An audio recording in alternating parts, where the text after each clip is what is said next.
waweze kutoa mwongozo dhabiti, kujulikane kwamba ni nani mwenye shamba, ana shamba kiasi kipi, ndio kuache kuwa na huu mgogoro ambao unapata na hawa wakora wanaingilia katikati na wanaanza kunyakua mashamba ya watu, Bwana Spika.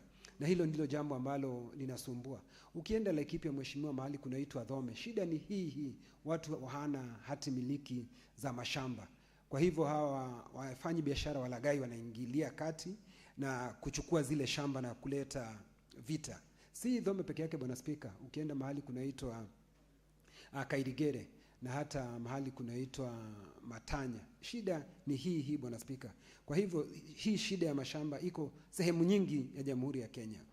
Bwana Spika, katika taarifa iliyoletwa na Senator Chute, mambo ya barabara, Bwana Spika, nakubali kabisa kwamba mvua ni baraka, lakini vile vile haya maafa yanayoletwa na mvua, unapata barabara zetu ziko katika hali mbovu kabisa, Bwana Spika, kwa sababu ya vile wanakandarasi wanavyotengeneza barabara zetu na kutoweka ile mitaro ya kuondoa maji, Bwana Spika.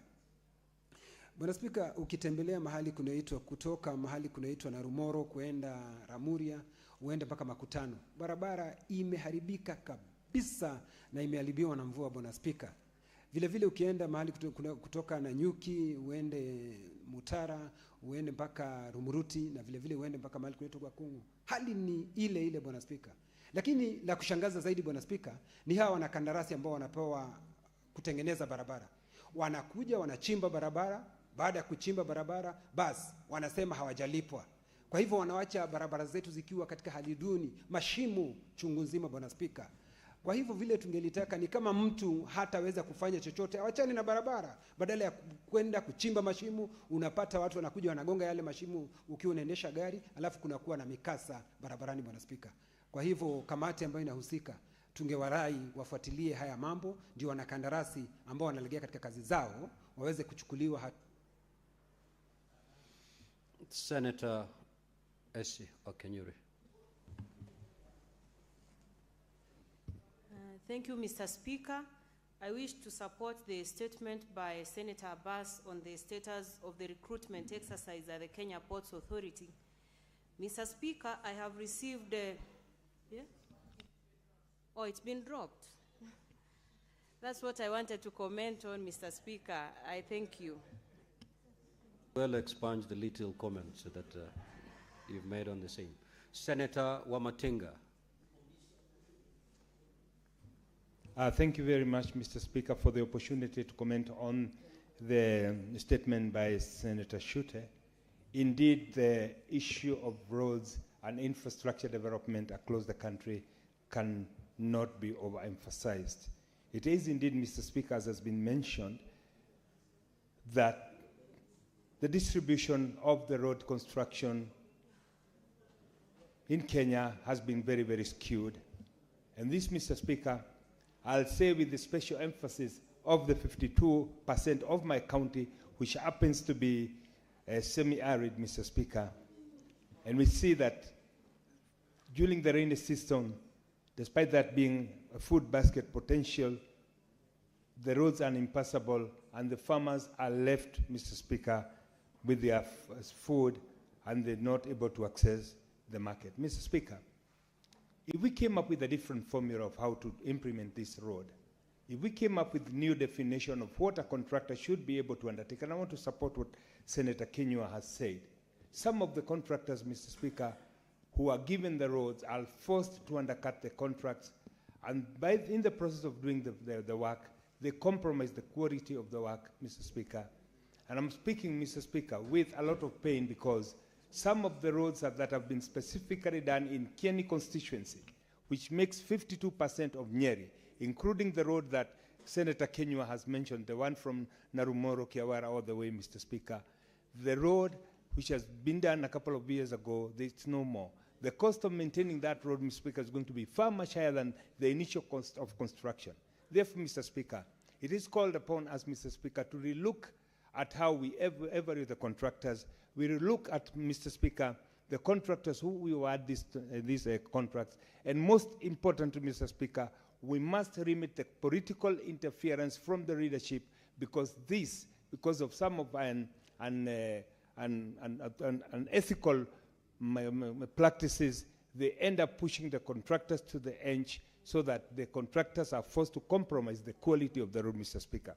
Having said that, Mr. Speaker, it is also very important to mention that we saw, for the first time in the history of this country, the northwestern region, which has been marginalized by all successful governments, have now gotten a 710 kilometers long road, Mr. Speaker, which is going to open up the potential in that area, Mr. Speaker. But as we're doing that, Mr. Speaker, let it also not be lost to us that some areas still remain marginalized, and the contractors and the ministry must come up with a methodology that will ensure that once we do a load, we do not do the road volume, we do proper roads that will be able to withstand the weather conditions, roads that will be able to withstand the conditions in those areas. I support, Mr. Speaker. Senator Newton. Thank you, Mr. Speaker. I rise to support the statement first by Senator Chute on the maintenance of roads in his county, Mr. Speaker. Mr. Speaker, why we have a road maintenance levy in every liter of fuel that we buy from the pump, Mr. Speaker, is so that we can be able to maintain our roads. Because it is not enough to build roads. Roads, once built, must be able to be maintained in order for them to continue giving services. And Mr. Speaker, I'm saying this because there is a road also that affects my county, a road 12 kilometers, opened during the reign of the late President Moi in 1988, a dual carriageway connecting Thika to a town called Kenol. We have not seen, since 1988, 38 years ago, or for some 38 years, we have not seen, potholes in that particular road. And they are now there, because any time that road, Mr. Speaker, gets damaged, there is recapping. That is not happening, and we must call upon the Minister of Roads to maintain roads, because maintenance is what must be done besides making of new roads, Mr. Speaker. Allow me also, Mr. Speaker, to comment on the statement by Senator Boni Halwale on public land that he is seeking to see to it that the ownership of the same is established, and that there is an institution sitting, on part of that particular land, Mr. Speaker. We must protect public land wherever it is, Mr. Speaker, because if we want to have future development, Mr. Speaker, and public utilities, expansion of public utilities, we must have land on which we will do that. Mr. Speaker, it will be remembered that not long ago, a part of Langata Road Primary School play field had been grabbed by a neighboring hotel, Mr. Speaker. And this is a culture, this is a cancer that we must cure.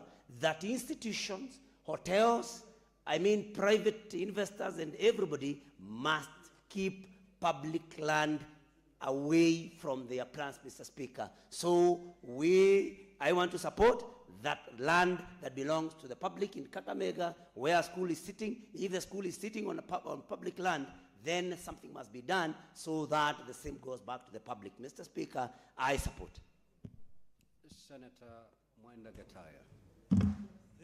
Thank you very much, Honourable Speaker. I wish to support the statement by Honourable Chute on the state of roads in this country. Honourable Speaker, I don't know for what reasons that we have not been having equal distribution of roads. There's no roads, Honourable Speaker, is a very critical component in terms of development. Honourable Speaker, I come from the Tharaka-Nithi County. Tharaka-Nithi County, Honourable Speaker, some parts have been seriously neglected. There is a road which from Chakariga to Marimanti, which is linked some very key institutions. The Tharaka University, Tharaka South District Headquarters, name them, all the big institutions in the Tharaka constituency, Honourable Speaker. That road was, I think it was launched around 2015, up to now. Even the part that road the part which was already made has already started peeling off. Honourable Speaker, if you look at the road from Yamponi to Nkondi, which is all the way to the Tharaka University, it's now impassable, especially during these rain seasons. There are all parts of the Tharaka constituency the parts of Gatonga, the parts of Galangachieni. There is not things that, Honorable Speaker, that one cannot imagine that we are living in the same country. So, Honorable Speaker, it's a matter that the ministry should move with a lot of speed and make sure that every part of the country, every part of this country, Honorable Speaker, enjoys good infrastructure, because roads are a critical component in terms of environment, Honorable Speaker. So I want to agree with Senator Chute, not only in Matisabit, which has been neglected. There we have some serious part of this country that does not enjoy any good infrastructure in terms of roads, Honorable Speaker. It's an issue that should be looked at very critically by the ministry, and it's high time, Honorable Speaker, that the people who are supposed to make sure that people get good roads, even the contractors who are supposed to be on the side, Honorable Speaker, should be paid on time so that maybe they can complete the roads that are already initiated, Honorable Speaker. In that arrangement, Honorable Speaker, I support the statement by Honorable Chute. Senator Mandago. Thank you very much, Honorable Speaker. Honorable Speaker, I would like to contribute the statement by Senator Boni Kalwale. Honorable Speaker, public utilities are set aside for a specific cause, and it is becoming an alarming situation in our counties, Honorable Speaker, because public utilities are increasingly being leased out regardless of the purpose that was being set aside for. I therefore want to agree with Senator Monica Lwale and support this statement that the ownership of that land needs to be ascertained, and we need to ask our county governments not to abuse the powers that they have been given in collusion with officers from the National Land Commission who are based in the counties, Honorable Speaker, and begin allocating land while backdating documents, Honorable Speaker. Honorable Speaker, we have witnessed situations where, and you know we are fortunate, Honorable Speaker, the longevity of life in this country, the average lifespan is around 70 years. You find a number of former county council clerks, former county council treasurers, former county council chairmen and municipal chairmen, Honorable Speaker, and former chairs of planning committees of municipalities are still around with us. They are no longer in office, but they are signing documents, Honorable Speaker. And that is why you would find land like this one in Kakamega would easily change hands. And when you check at the documentation and the signatures, they are verifiable. However, the period in which it is being signed is not the period that was supposed to have been signed, Honorable Speaker, and therefore creating a loss of public utilities that would have been otherwise utilized for public good. Honorable Speaker, allow me also to comment on the issue of roads, statement by Senator Chute, and on the roads maintenance levy. Honorable Speaker, I also want to encourage counties. There are a number of county roads that transcend sub-counties and counties, Honorable Speaker. There is need for those counties to sit with the road agencies and upgrade, classify those roads so that they are properly classified and transferred to care, Honorable Speaker, so that national government can maintain. If you look at the distribution of roads between national and county governments, Honorable Speaker, you'll find there are more kilometers of roads in our counties compared to the number of kilometers of roads that has been set aside for maintenance by KERA, KURA, or KENA, Honorable Speaker. Honorable Speaker, counties need also to check and reclassify the roads so that appropriate agencies can take them up, Honorable Speaker. Honorable Speaker, I sympathize with my friend Senator Mwenda Gadhaya of Tharaka-Nithi when he says that the roads in those places are neglected, and it tends to encourage me that, Honorable Speaker, the theory and the narrative of Mount Kenya seems there is a difference between Mount Kenya East and Mount Kenya West. Now, honorable senators, allow me to rearrange today's order paper. We will move to order number 17 and thereafter resume the normal flow of today's order paper. Clerk, kindly proceed to call that order. Order number 17, the Equalization Fund Appropriation Bill, National Assembly Bills number 21 of 2025, resumption of debate interrupted on Wednesday, 6th May 2026, afternoon sitting, second reading. Now, honorable senators, before I call upon those who wish to speak on this particular bill, allow me to make this communication. I would like to acknowledge the presence in the public gallery this afternoon of a visiting delegation of 5 teachers and 6 students from MP Shah Chania Girls School in Kiambu County. The delegation is visiting the Senate for an academic exposition. On behalf of the Senate and my own behalf, I extend a warm welcome to the delegation and wish them a fruitful visit. I will call upon Senator Christola Sige under 1 minute to extend the word of welcome.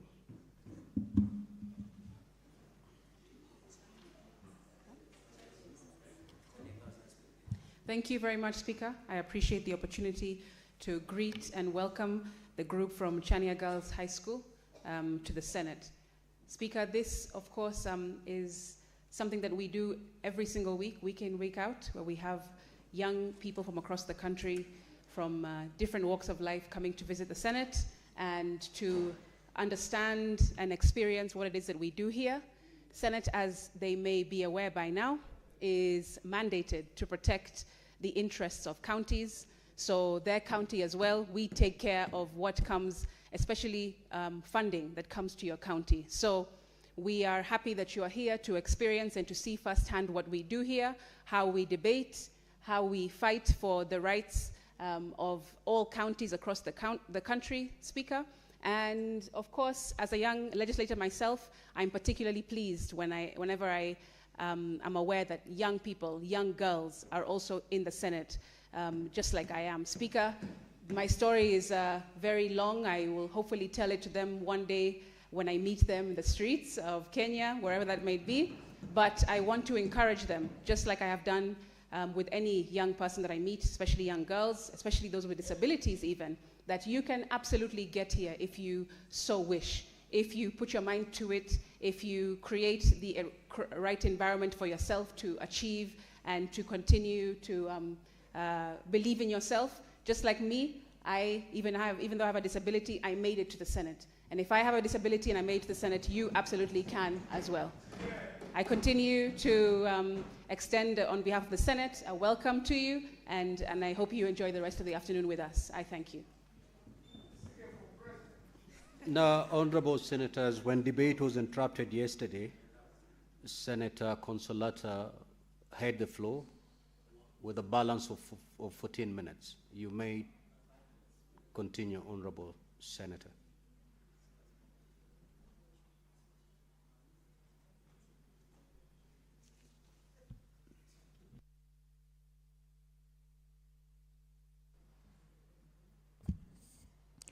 Thank you, Mr. Speaker, for the additional time. Although I had almost completed or concluded my submission, but I had a few points because we were questioning about the absorption of this equalization fund that was meant to stabilize or improve on the quality of life of the people who come from marginalized communities.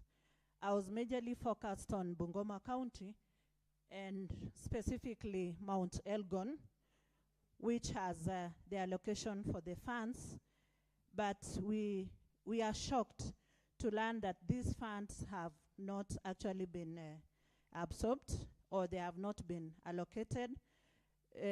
Reason being there was no submission of the project proposals. So I was wondering how a county of repute like Bungoma County can miss out on submitting proposals or project proposals when we have got so many youths in Bungoma County who are using digital spaces to look for jobs. Maybe if our county could task the youths to do some project proposals in regard to the marginalized areas, then this money would not be returned to the National Treasury. Instead, it could have been used to assist people from marginalized communities. The cases in point were areas in Mount Elgon, like Kaptama, Kopsiro, Chepiuk, Sambocho, Kapkirong, Chongeyo, Koshok, and other areas in Mount Elgon. You find that most social amenities in Mount Elgon are pathetic. For instance, the road infrastructure in Mount Elgon is wanting. Yet Mount Elgon happens to be a major food basket for Bungoma County. So I really want to reiterate the point that our leaders and the concerned authorities. Mr. Speaker, I seek for your protection from the Deputy Speaker. Honorable Deputy Speaker, you ought to be protecting the member, not... Thank you, Mr. Speaker, sir, for the protection.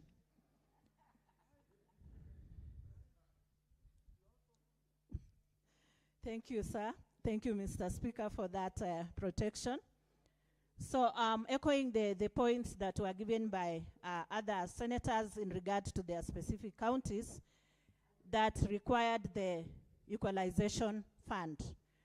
So Mount Elgon has got a very poor road network, and it could be ideal if the authorities really maximized on that and did the relevant project proposals in order to get that money so that it can improve on the social amenities.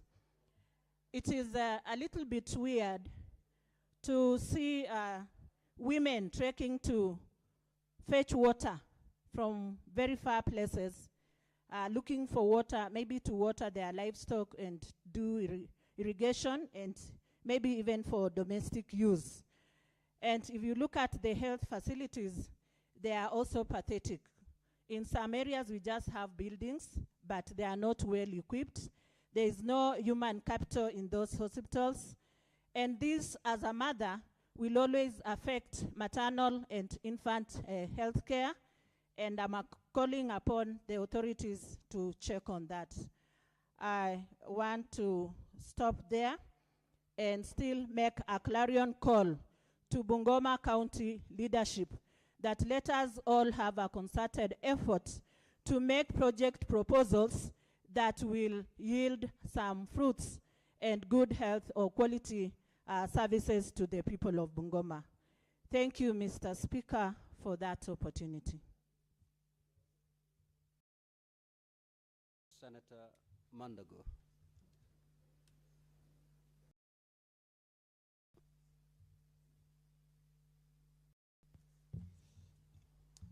Thank you very much, Honorable Speaker. Honorable Speaker, I would want to make my contribution on this equalization fund bill, Honorable Speaker. And Honorable Speaker, my attention has been drawn in the allocation of the funds, Honorable Speaker. Looking at some counties that are fairly heavily marginalized, Honorable Speaker, and looking at the resource allocation,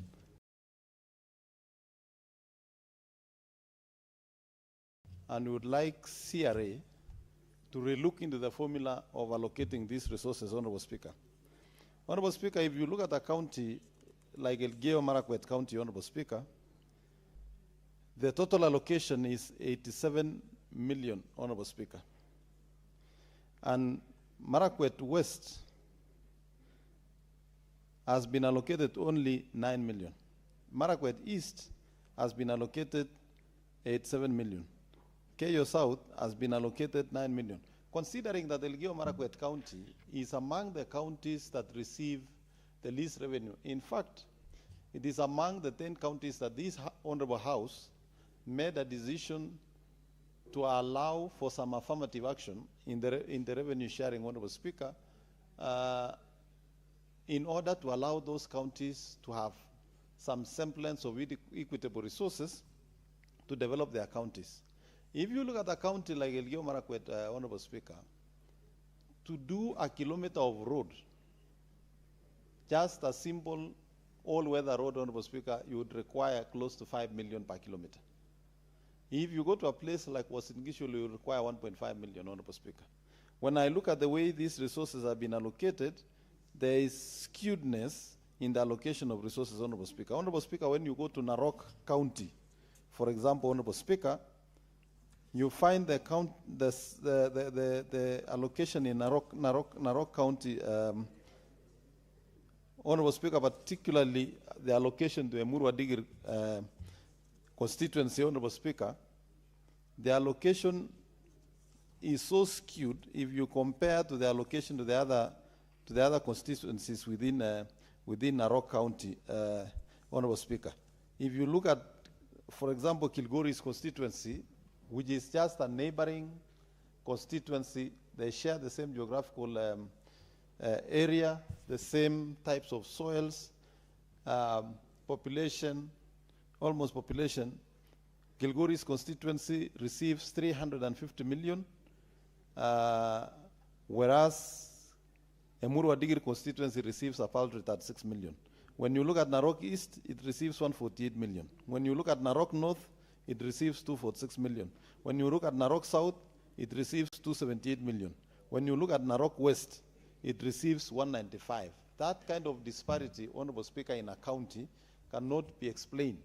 The demarcation of our counties, the elimination of boundaries, Honorable Speaker, considered so many factors, including geographical area, population, and so forth. I want to request that the Commission for Revenue Allocation reconsiders the formula they are using to allocate these resources, Honorable Speaker. Honorable Speaker, if you look at the counties that have been receiving the largest share of our equitable revenue, in the equalization fund, Honorable Speaker, they have continued to receive additional resources. If this fund is going to continue, Honorable Speaker, then we might need to review the basis of allocation and consideration for equalization fund, putting into consideration the efforts the national government has done in improvement of infrastructure, Honorable Speaker. If you look at counties like Mandera, Wajir, Garissa, in the past they didn't have any roads, but you can see the effort national government is putting.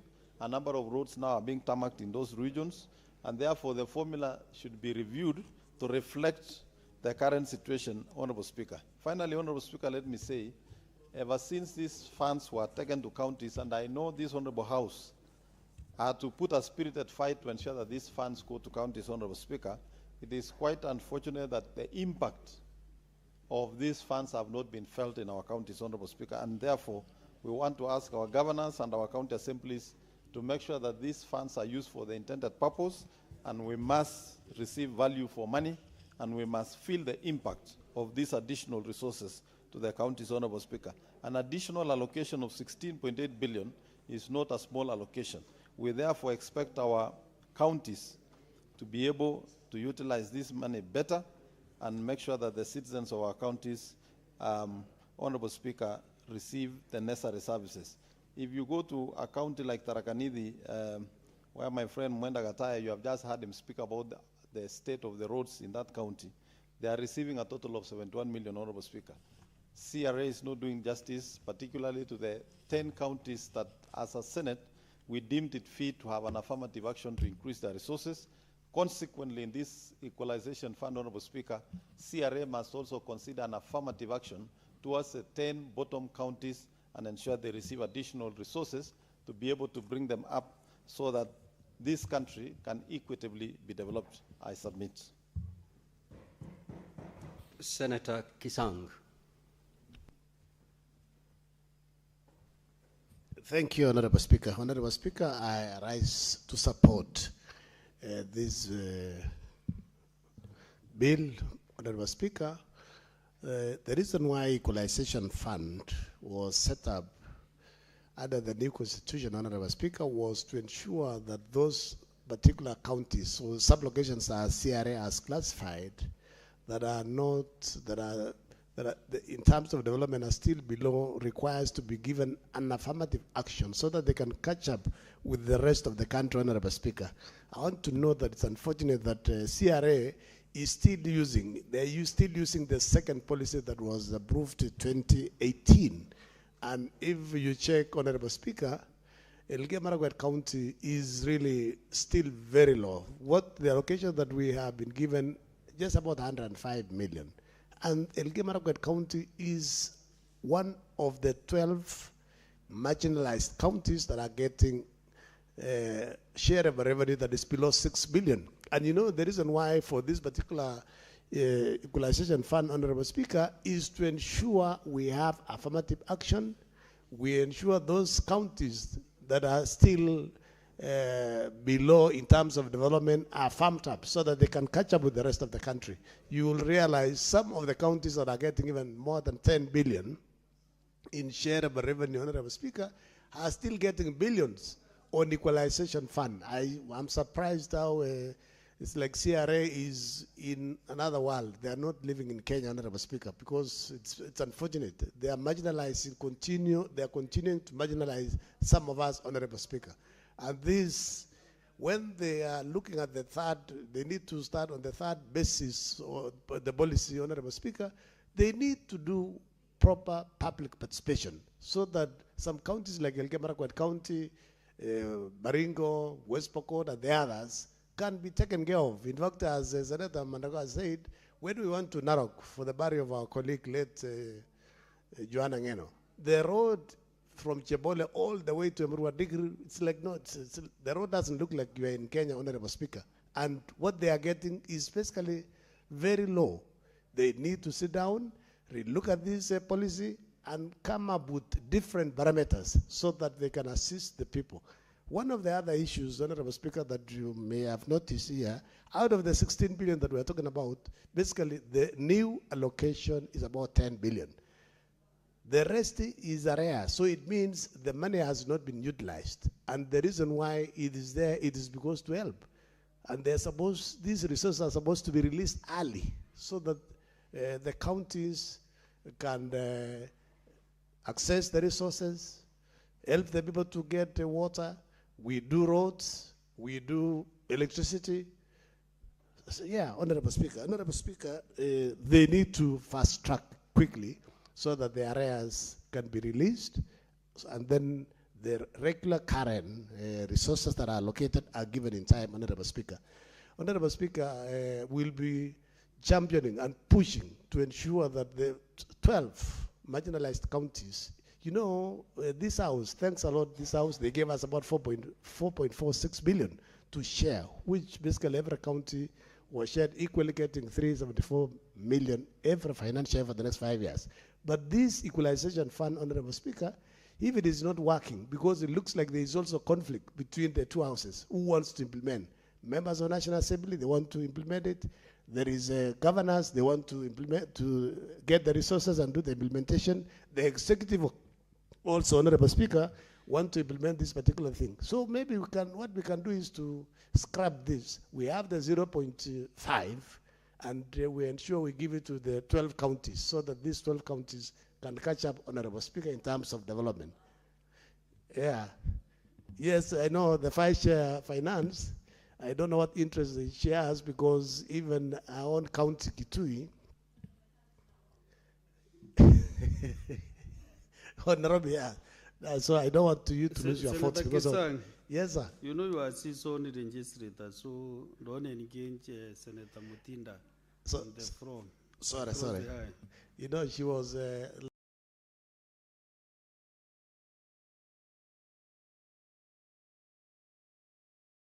smiling and dancing, so I got distracted. You know, while contributing, just focus to the speaker. I'll focus on you. You'll be disrupted if you focus I'll focus on you, Honorable Speaker. Honorable Speaker. Yes, Senator Mutinda, what is your point of order? Thank you, Mr. Speaker. You know, Mr. Speaker, when I'm in chamber, I concentrate with my work and my assignment. When Honorable, a ranking member, would say that I am dancing, is it in order, Mr. Speaker, for the Honorable Senator to mislead the House about another Honorable Senator who humbly knows her work, who is focused and disciplined in what I say? So I would request and kindly for him to withdraw and apologize. The only problem that you have, Senator Mutinda, is that you trying to engage Senator Kisang when he was also contributing. So that is why also he focused on you. Maybe, I don't know, you know, I was not really looking at you to know whether you are dancing or not. But maybe Senator Kisang can confirm himself what he saw. Senator Kisang. Thank you, Honorable Speaker. Honorable Speaker, there are several sub-locations in Elgeyo Marakwet County, especially. Senator Mutinda has raised Maybe you can clear concerns. No, then that's okay. Actually, I withdraw. She was not dancing. She was twisting her head. I don't know, signaling to Jararia who, not me. So, Honorable Speaker, all of the trench of Keria Valley from Liter in Marakwet East all the way to Kocholwo in Keyo South, all that belt, yes, we Senator have... Chalagay, just a minute, Senator Kisang. Let's get the point of order from Senator Chalagay. Mr. Speaker, is it in order understanding order 105 on accuracy of facts? And there are only 3 forms of communicating in this house. You either use English, Kiswahili, and sign language. For Senator Kisang, my brother, to say Senator Mutinda was twisting her head, giving me signal. Is that accuracy of facts? In fact, I didn't see Senator Mutinda doing that. Yeah, she has been consulting with Senator Amida. Can you withdraw and apologize so that it is not misinterpreted that we are giving unwarranted gestures on the floor of the House, Mr. Speaker? I don't know why Senator Kisang today is overly excited. He's always a calm man. I don't know why. Maybe he ate something that we don't eat. Senator Or Mirage juice. Or Rita, can Mirage juice that you had proposed? Senator Chalagay, okay, I'll give you Senator Yasige.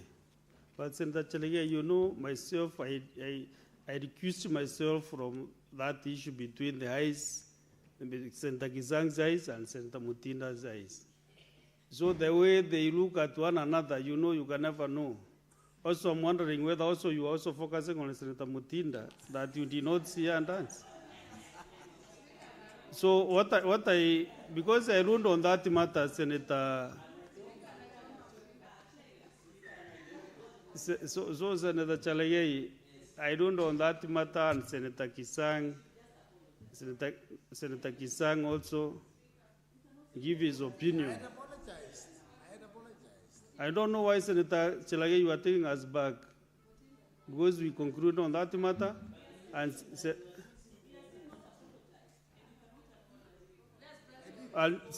Kisang. Senator Kisang, proceed. Maybe, Chair, I had cleared there, and then I said I apologize. So, Cherargei loves interruptions. So, Honorable Speaker, so that I can also finish, they are eating my time. Honorable Speaker, I was saying the whole of stretch from Liter in Elgeyo Marakwet County, Marakwet East, all the way coming to Marakwet West, going to Keyo North and Keyo South, the whole of Keria Valley is basically an hardship area. And I expected CRA to include all our sub-locations along Keria Valley of Elgeyo Marakwet County from Kocholo. Senator Kisang, just a minute. Don't to be very fair to Senator Christo Asige. What is your point of order, Senator Asige? Thank you very much, Speaker, for giving me the opportunity to raise this. It's similarly on 105, Speaker. Speaker, it may sound like it is a light-hearted issue that has been raised here about the comments that Senator Kisang made to a colleague, female senator. However, Speaker, as you know, us as women, we are judged much more harshly than the public, by the public when in public service, Speaker, when in any form of leadership. So when there is a comment that is made off of the cuff or off the handle that is characterizing a female senator as just sitting in chambers, smiling, dancing, twisting her neck, causing any kind of distraction, then, Speaker, that actually falls on the rest of us as female leaders. We are all painted with a broad stroke. And then you'll see, Speaker, very soon online, people saying, look at what senators in the Republic of Kenya are doing, the female senators. They're just sitting in Senate, smiling, dancing, twisting their neck, and distracting other members from the order of the business that is being transacted.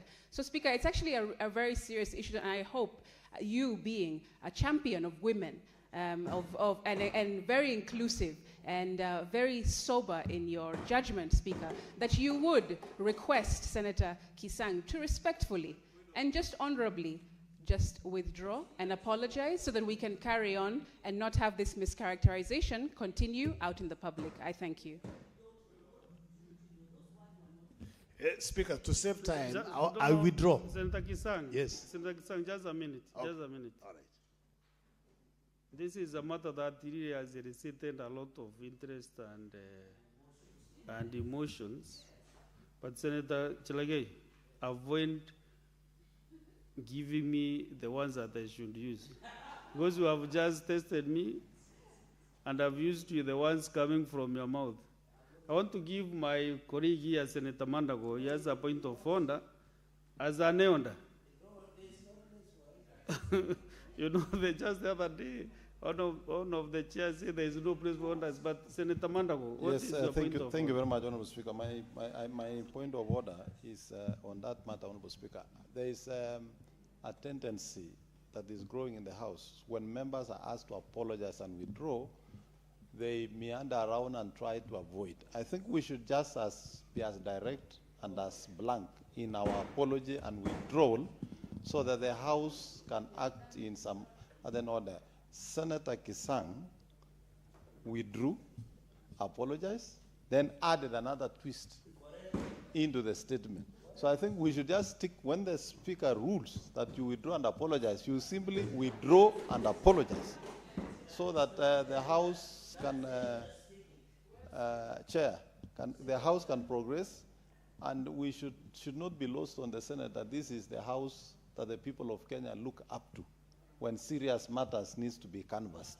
We cannot afford to lower the threshold of this House, Honorable Speaker. As an upper house, you know the high school is closed. They are not around, so they should, Honorable Speaker, we need to do that. Thank you.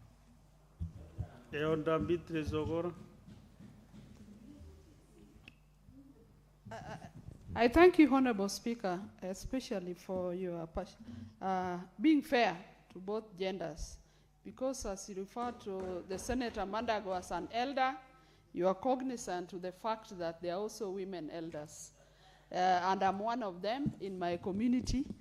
I want to re-emphasize what Senator Asige has said, and taking from reports we have had in the past, not only on women in parliament, but women generally, on reporting about us, Honorable Speaker. I also ask the ranking member, Senator Kisang, who I know is equally one of our mature senators, that the best you can do is to just withdraw all that line and use better words. I'm an English teacher, and if you lack words to use, I could add on to the words that would be useful and parliamentary to you. Honorable Speaker, I thank you. Senator Minda Kiwana.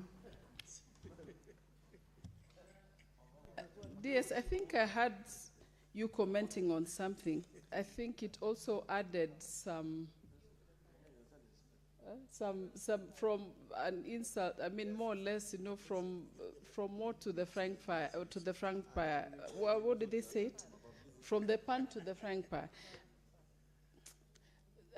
Bonadies, you commented on something saying that Senator Chesang, you don't know what was, you know, the in between, the communication between Senator Mutinda and Senator Chesang. Yet there was actually nothing Kisang, sorry, and there's nothing between them. I mean, it was just mutual, that, you know, discussion. So you added something that, of course, motivated Senator Kisang to feel more protected. So I want you also, Bonadies, if you can withdraw what you said about Senator Mutinda. Thank you. Senator Kisang, you know, if even we go back to the answer, Senator Kisang really apologized, actually now twice. But you know, his apologies maybe was not very, very firm. Maybe Senator Kisang, can you now really apologize to the great leaders who are here so that we can make progress? Good. Thank you, Honorable Speaker. Honorable Speaker, as husband of one wife and two daughters, I want to apologize and withdraw and apologize. Thank you. Very well. Proceed and conclude, Senator Kisang. Good. Thank you, Honorable Speaker. Honorable Speaker, I was saying, you know, Elgeyo Marakwet County, the stretch along Keria Valley from Kocholo all the way to Little in Marakwet East, Honorable Speaker, is basically classified as as an hardship area. And I wonder why CRA has not picked all the sublocations of the Kirivale of Elgeyo Marakwet County to be included as part of those to benefit from equalization fund. We continue to serve, Honorable Speaker. Thank God the government of Dr. William Samoei Ruto came in, and the banditry that was there in the past has now been stopped completely, and our people have gone back to work, Honorable Speaker. Honorable Speaker, there are even other menaces that has messed up the people of Elgeyo Marakwet County, Honorable Speaker. We have elephants. We have a national game reserve, Honorable Speaker, and it has destroyed crops, mangoes, oranges, pixies, Honorable Speaker, and this is the same area where CRA is not seeing and considering and classifying to benefit from this equalization fund, Honorable Speaker. So that's why I was saying we need to push CRA to come up with the next third policy on equalization fund, Honorable Speaker, so that majority of the 12 counties that are getting less than 6 billion on shareable revenue get more resources. In fact, I was saying what brought issues, Honorable Speaker, is what I said, the 10.6 billion, maybe we need to add with the 4.46 billion to make it about 15 billion, and let this 15 billion, Honorable Speaker, be shared by the 12 counties, so that at least each county can get close to about 1.2 billion. And then we can have resources that we can do proper development, Honorable Speaker. You can imagine, Honorable Speaker, some counties are using 3 billion to feed children with borage. While in Elgeyo Marakwet County, we have less than 1 billion to do roads, to supply water to our people, to do ECD classes. Honorable Speaker, it's not fair. That's why I was saying in the past, Honorable Speaker, if we are not very careful, there'll be some counties that will look like at the level of Kenya 4 years ago, and the others will be like Singapore, will be like Malaysia, Honorable Speaker. So it is good to sit down as a country. We need to rethink this thing so that everybody else gets an equitable resources instead of continuing to marginalize other counties. In fact, Honorable Speaker, we also want to ask those who are implementing these particular projects on equalization fund, Honorable Speaker. There has been a lot of cry, Honorable Speaker, that they are delayed. Some of the projects are started, they are not completed. So Kenyans are not getting value for money from these equalization fund resources, Honorable Speaker. That's why maybe the best thing to do, we get rid of it. I know we extended the time. It was supposed to be 10 years. It was moved to 20 years. Maybe it is time to rethink about it and increase the percentage that is going to shareable so that the rest of the counties can benefit more, Honorable Speaker. With those many remarks, Honorable Speaker, I support, and we ask colleagues, let us support, but we need CRA to come up with another policy on equalization fund that will benefit the real marginalized counties. Thank you, Honorable Speaker. Very well, Senator Joyce Korir.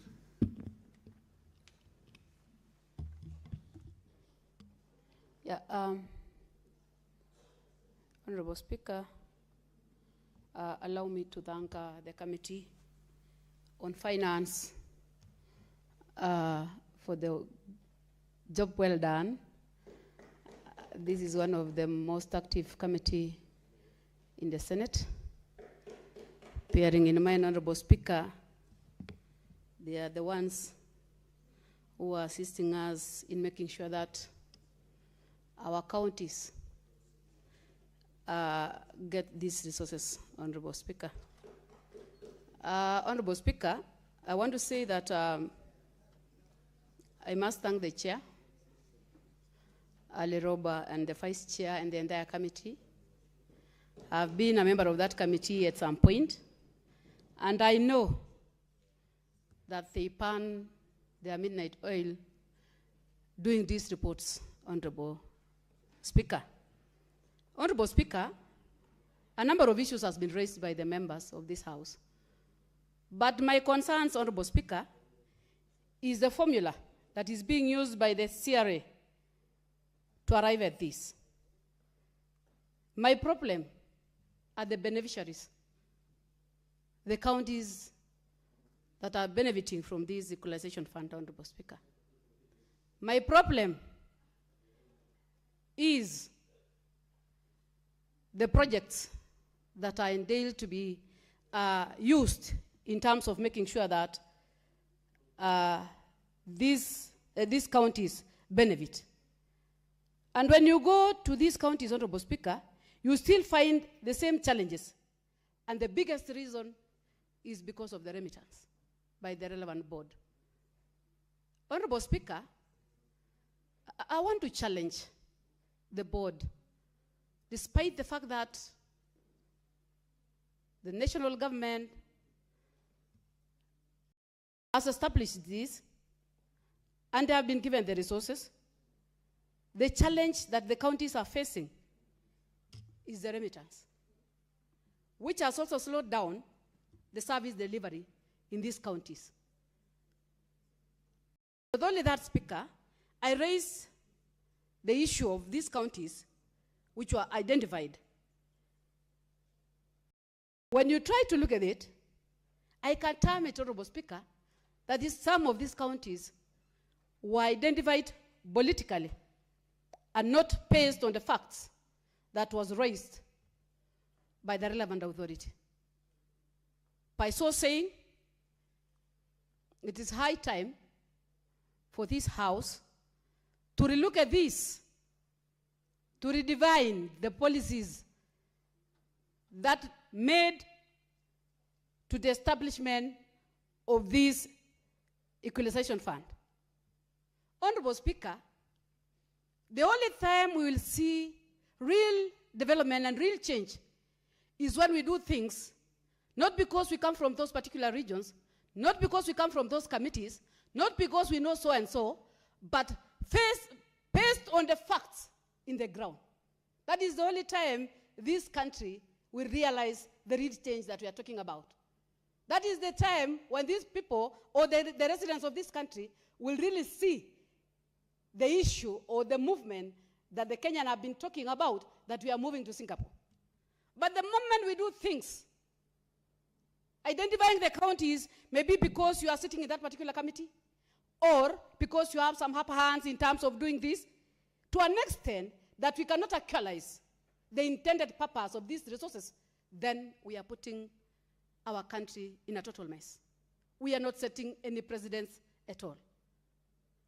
Honorable Speaker, I want to be part of the Senate that will be doing things the right way, that will be looking at those counties that are really lacking water, roads, despite the fact that we have the resources that have been sent to the county governments. The reason why we have the equalization fund was to support them in terms of getting these amenities, Honorable Speaker. So I would want to challenge that despite the fact that we have a huge bending bill on equalization fund that is supposed to move to these counties, I will still challenge the relevant board and the relevant committee to make sure that they look at this, especially the committee on devolution, together with the committee on finance, so that we don't do things politically. I believe this is a house of rules and procedures. I believe this is a house that is supposed to put things in order. I believe this is a house that is in between the national government and the county government. I believe this is the only house that can rescue this nation in making sure that what is meant for the county government is given to the county government, and what is meant to the national government is given to the national government. There will be no need, Honorable Speaker, for us to be discussing issues or statutory instruments like Intergovernmental Act, if at all the monies or the ones that are already existing are not implemented to the letter, Honorable Speaker. So I just want to say that I would support the committee. I would want us to still look at this, so that as we go to the next budget, we make sure that these monies, as far much as we are also talking about the counties having pending bills, Honorable Speaker, it's also putting us in a very awkward position to see even the monies that are meant for equalization fund is still under the pending bills, and very huge for that matter. It's wrong. So I just want to challenge the committees, the two committees, that is the committee on the devolution, the committee on finance, and the entire house, that we must wake up and have a look at this, so that at least we can do things the right way, and the relevant counties who are supposed to benefit from this can benefit. Otherwise, I support it here. Thank you. Next is Senator Beatrice Sogol. Honorable Speaker, I thank you for giving me the opportunity to add my voice to the topic of discussion, the equalization bill. Honorable Speaker, this was a very wise idea to address the issue of equity and the issue of marginalization in this country. But Honorable Speaker, as we sit here, we must ask ourselves whether we are achieving that thinking, that wise thinking that led to the inception of this bill, Honorable Speaker. Honorable Speaker, you must know, and all of us know, that in this country, the access to certain core services like health is not equal. That when you go around in this country, there are Kenyans who continue to walk long distances to just get medical health, which is a basic right, Honorable Speaker. And I know that these are one of the reasons why this fund was created, Honorable Speaker. But the question is, Honorable Speaker, when you look at the report before us, you look at what so far has been disbursed against, from inception, against the total that should have been disbursed. Honorable Speaker, just look at the report, that out of the 79 plus billion, Honorable Speaker, since this was incepted, there is still a pending 62.677 billion, Honorable Speaker. The question I ask myself as I talk to this bill is that, is it achieving the general goal why it was created? Because if you are going to have such huge arrears, because from what the report shows, only 17 billion has been given out to our counties. Honorable Speaker, we must as a country address the issues of the arrears that are in this report. And secondly, Honorable Speaker, the bill talks about the fund given to counties and further given to constituencies that are within those counties. The question I ask myself, why is it not broken down to the wards? Because with devolution, we have wards. We are here talking about services going down to the people. What is so difficult in having this fund further broken down to the wards? Because as honorable colleagues, senators here, can observe, when you go around in your counties and you see the situations as it is, you are able to single out the challenges that are in the ward. Honorable Speaker, in achieving equity, we must have this fund and disbursed in a timely way. We talk about services, I've mentioned health, even the issue of roads, Honorable Speaker. Some of the functions that were devolved, county roads, Honorable Speaker, and not only county roads, Honorable Speaker. Let me give an example of my constituency, in Ndewa constituency, Honorable Speaker. Right now, if you went to my constituency, the only road that you can use is the one road that cuts across from Homa Bay Town constituency to Sori, which is a major trunk road. Other than that tarmac road, Honorable Speaker, the people of my constituency have no road today. Somebody might give the excuse of the rents, but is it only my constituency where there are rents? And because of that, Honorable Speaker, we are looking forward to these funds so that my people, as well as other Kenyans, can get the right services. Honorable Speaker, I've also seen the parameters that have been provided in the report. But how I pray certain parameters were also introduced in future, Honorable Speaker, because if you are looking at marginalization, we know our gender, women, have equally been marginalized. And there should be a better way of ring-fencing some of these funds to serve women in particular, so that we can feel that we are equally Kenyans and the women around in the country can have particular services that have having just been ring-fenced from this file, as well as the youths, Honorable Speaker, certain parameters that could also be used are issues of maternal mortality. Honorable Speaker, in this country, there are particular areas where women are dying while giving birth. And the question we keep on asking ourselves as women and humanity is why women must die in the process of giving birth. Don't we have planning units that can plan for services that women are entitled to? Honorable Speaker, it is the issue of maternal mortality is key, because here we are 60 years after independence, still talking about young girls, young women, and generally women dying, and for reasons that are obvious. Some of them are inefficiency, some of them are inadequate services to them, some of them is lack of monitoring services to these women, some of them is just unavailability of personnel to attend to them at the right time. Honorable Speaker, another area that is key to consider in future as a parameter is even the immunization of children. Honorable Speaker, in this country, we know emerging issues that funding is diminishing and donor funds are bound to end at some point.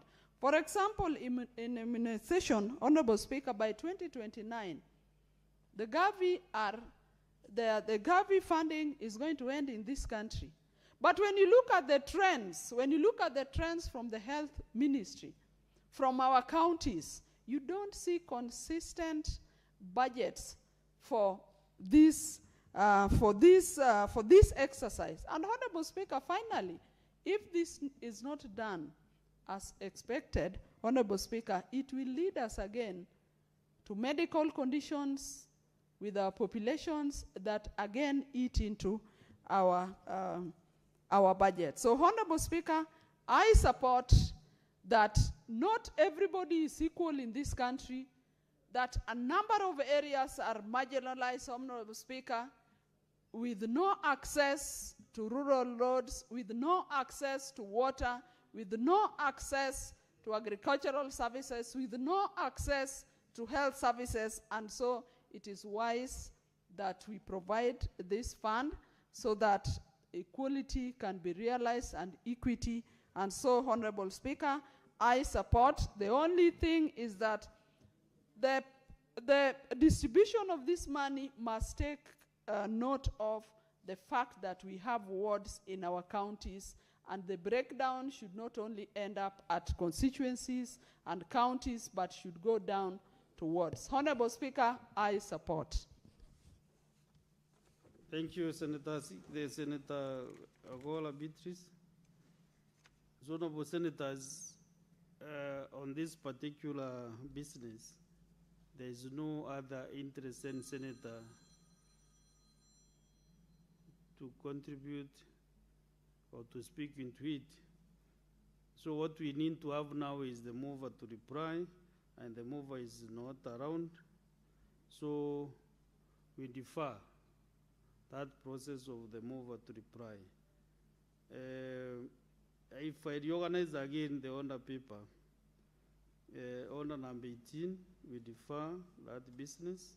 Then we go to order number 19. Clerk. Order number 19, motion, mainstreaming of gender perspectives in legislative and policy processes. Resumption of debate interrupted on Tuesday, 21st April, 2026. Balance of time, 1 hour.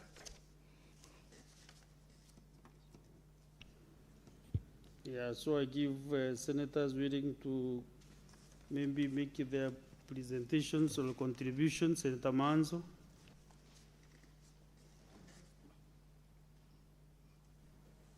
Thank you, Mr. Speaker. I had not yet contributed to this very important motion, Mr. Speaker.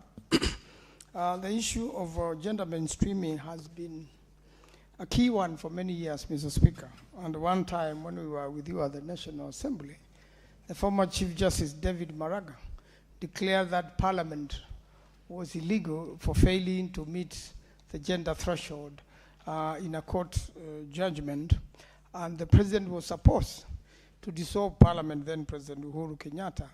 Of course, for other reasons, the president did not, dissolve parliament at that particular moment, because it was argued that gender mainstreaming then should be progressive, because when it comes to an institution like parliament, people decide through election.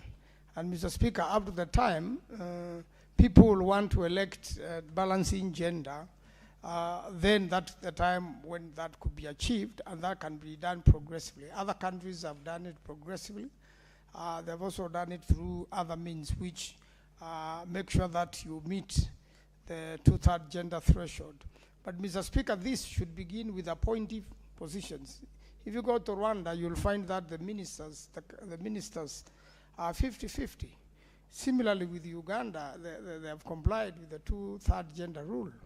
And in some counties, like Makueni County, they have actually met the 2/3 gender rule when it comes to appointive politics, when appointive positions. When you go to Makueni also, you find that the practice has been when the governor is male, automatically the deputy governor becomes female, and it balances the equation in that regard. And I wish that practice could be picked. And similarly in Kenya, if in the appointment of cabinet, it should be 50-50. Then the country will be getting a direction that we are keen on achieving the gender role. I know there's a pending constitutional amendment on this particular matter. It's been debated and is subject to a lot more of debate. And one of the things when we did this in the committee of JLAC, we got all manner of views, Mr. Speaker, during public participation. As much as this is supported, many Kenyans were of the view that if you have to force the gender role mainstreaming in parliament, then it means you are going to have so many members of parliament, to balance this, and it's again an expense on the people. But there are other ways through political parties. Mr. Speaker, you can be able to achieve the 2/3 gender rule. When political parties sponsor candidates and they encourage that, is one of ways. And then when it comes to nominations, Mr. Speaker, the gender perspective must be given priority so that we can balance, Mr. Speaker. Therefore, this is a very serious debate, and I want to confirm that in countries like Rwanda, where in cabinet this has been done, and they have encouraged a lot of, gender balance, you find the women have performed very well in their dockets. You find less corruption in their docket, because a lot of women, could be afraid of some of these practices, unlike situations whereby, you find a lot of men are charged in public offices with these vices. In fact, one time I had an opportunity to represent Dr. Margaret Gashara, who was in in an organization, government organization, which was dealing with the prevention of HIV/AIDS. And she was prosecuted for paying only 20,000 shillings as a CEO to a chairman who had done an activity, and in an investigation that amount of money was found irregular. You can see by the time she got prosecuted, she was denied bail because it was argued that she was resisting arrest. And she was only trying to explain herself, Mr. Speaker. But things didn't go well on her. After the case ended, during President Kibaki's regime, I think she relocated out of the country. I didn't see her again, out of what generated out of that. So at times, we need to encourage, people who are of good standing, in terms of reputation and in terms of being corruption-free, to serve, in public offices. And I think it should begin, in all sectors, both private, public sectors. to do gender mainstreaming as a policy generally. And therefore, we don't have a policy as such, or the Constitution guides us. I think this particular motion is very important when it comes to this particular regard. And I believe that, Mr. Speaker, if we work progressively and continue educating Kenyans on this, there will come a time, because all of us, Mr. Speaker, are educating our girls. We want them to be strong and to come to, to this house and represent Kenyans. The way the school system is now, Mr. Speaker, in fact, young women are performing better than young boys. This gender has been hammered so much that now it is time to lift the boy child. Otherwise, we go on like this, Mr. Speaker, you will find very empowered women in the future and less empowered boys, and they may have a very big challenge, approaching the other gender. And therefore, we really want to work on this to make sure that, Mr. Speaker, eventually, progressively, we achieve the gender balance as is required in our Constitution. I thank you, Mr. Speaker. I support. Thank you, Senator Manzo. Again, honorable senators, there is no other senator interested to make his or her contribution on this motion. And the move of the motion, I can see, is not in the House. So also I defer that the mover will reply in next sitting. So, honorable senators, again, I have to reorganize the order of business. Order number 20, the fund.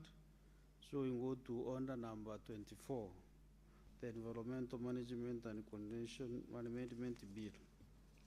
Order number 20. Clerk. Order number 24, the Environmental Management and Coordination Amendment Bill, National Assembly Bills number 66 of 2023, second reading. Senator Christo Asige.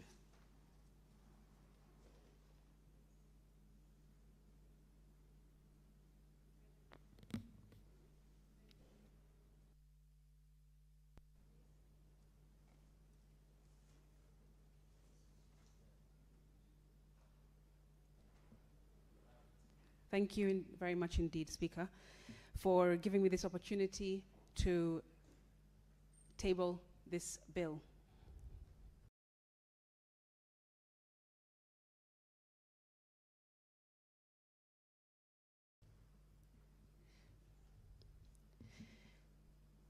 Mr. Speaker, I rise to move that the Environmental Management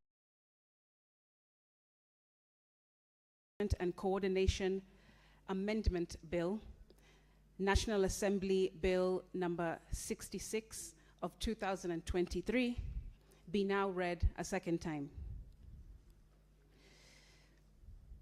Mr. Speaker, before I begin, I wanted to inform the House that this is a bill that I am co-sponsoring with a member of the National Assembly, that is Honorable Irene Mayaka MP. And I want to, off the bat, Speaker, congratulate her greatly for the work that she has done to draft and to move this bill in the National Assembly through all of its processes. And now it is before us in the Senate so that we can table and debate it as well. Speaker, Honorable Mayaka has done a fantastic job. I want to congratulate her again, not just for pushing this bill, but also for doing a lot of lobbying around the bill, a lot of education and awareness creation amongst members of parliament in both houses. Mr. Speaker, I think that members here will agree with me that Honorable Mayaka has exemplified the role of a nominated member of parliament, not only in the National Assembly, but also in the Senate, not only on the minority side, but also on the majority side. I think it is clear, and you will hear testimonies of members of parliament all across these two houses talking about her excellence in work, her ability to think and in the most excellent of ways, Speaker, and also, Speaker, her ability to raise impactful issues such as this that we are about to debate, Mr. Speaker.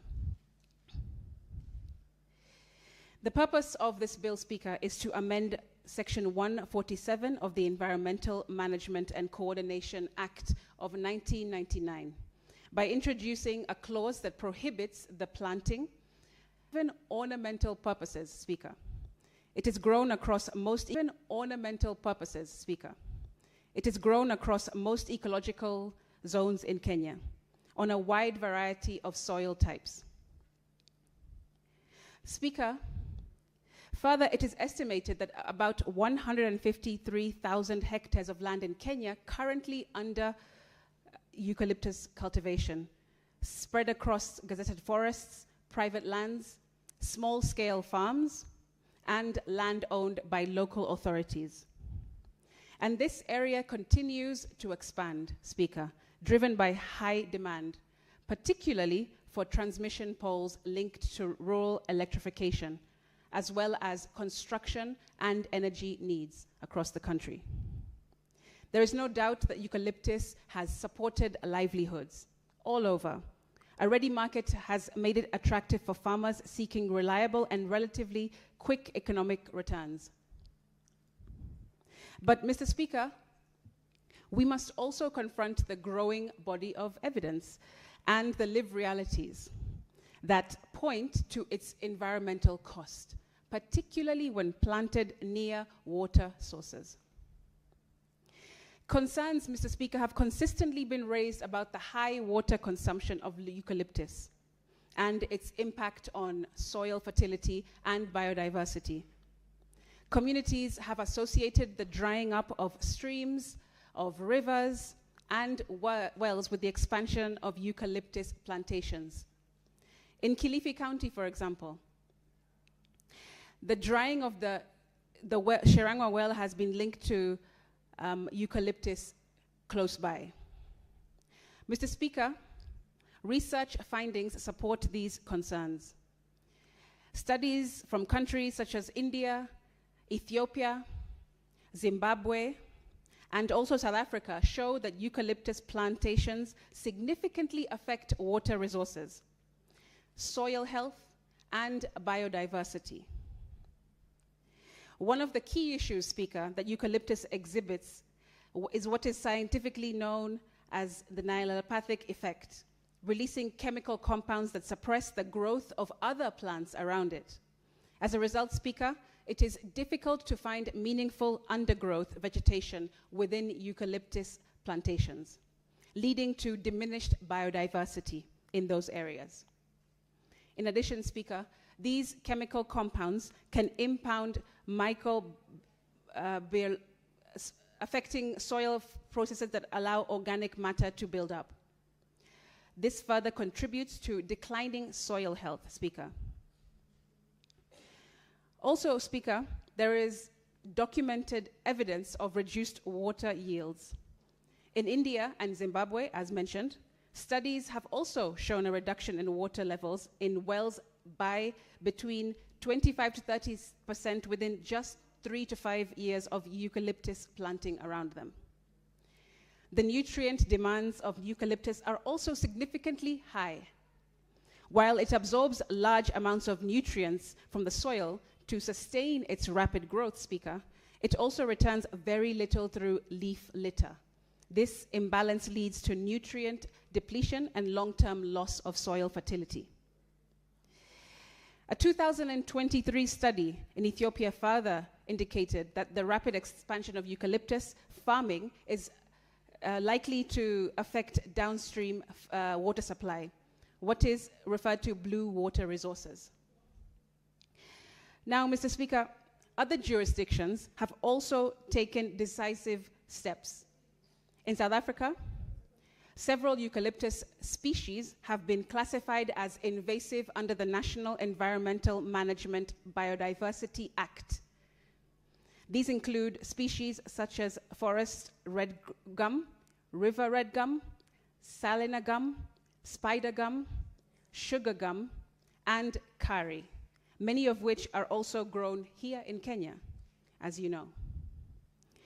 The classification is based on the severe impact on water resources and ecosystem health, Speaker, particularly their excessive water consumption where they are planted. Mr. Speaker, here in Kenya, we have attempted to address this issue before. In 2009, the late John Micah wanted to reduce this issue in riparian areas. NEMA also restricted planting eucalyptus near water sources. However, Speaker, these measures have not been effective, largely because they were not anchored in law. And that's why we are tabling this as co-sponsors between myself and Honorable Mayaka in the Senate today. Also, that's why this bill is both necessary and long overdue. It provides the Cabinet Secretary with the legal authority to develop regulations that prohibit the planting and maintenance of eucalyptus in ecologically sensitive areas. It also ensures that our environmental policies are not just advisory, but also enforceable. Mr. Speaker, this is not about eliminating eucalyptus. I want to dissuade that thought. It's about ensuring the thought that it is grown responsibly and in the right places. As we move forward, Speaker, it will be critical for key institutions such as the Kenya Forest Service, the Kenya Forestry Research Institute, and also the Water Resources Authority to provide site-specific guidance on alternative tree species that can offer economic value without compromising environmental sustainability. Speaker, this bill also concerns county governments, as provided under Article 110(1)(a) of the Constitution. It touches on functions outlined in Part 2 of the 4th Schedule, particularly in relation to the implementation of national policies on natural resources and environmental conservation. Importantly, Speaker, its enactment will not occasion any additional expenditure at all of our public funds. Mr. Speaker, at its core, this bill is about balance. It's about protecting livelihoods, yes, but also protecting the natural systems that sustain those livelihoods. And in a time where climate change continues to put pressure on our water resources, we cannot afford to ignore practices that worsen that strain. This morning, Speaker, I know you also attended, like the rest of us did, a sitting from early morning discussing matters of climate change and how we as legislators can seek to improve or reduce drastically these impacts on our counties. And this, Speaker, is one of those solutions that we are, as co-sponsors of this bill, tabling here today.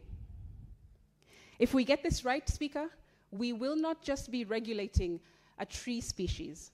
We will also be safeguarding our water, our ecosystems, and our future.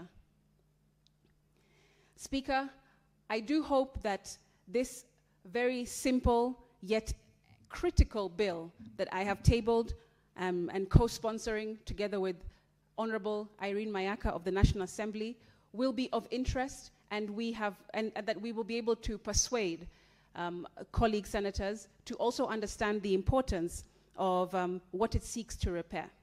Speaker, it seems a simple, like I said, amendment to the bill, the act, pardon me. However, it will improve so many livelihoods and so many of our environments that we are so desperately trying to preserve, especially in the rise of climate change, erosion of different species of plants in our country.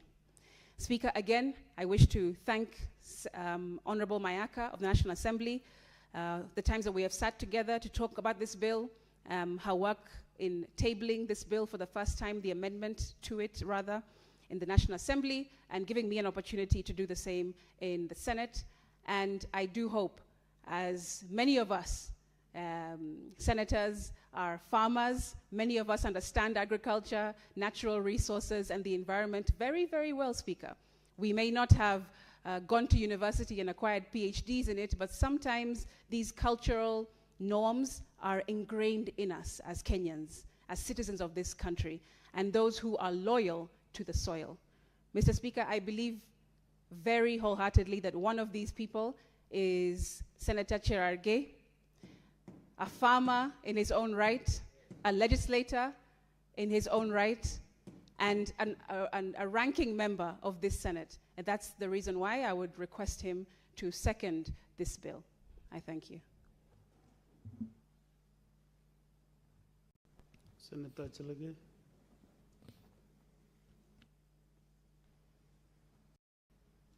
Thank you, Senator Crystal Asike, for that rare form of accolades that you have given so that I can take honor of seconding this very crucial bill.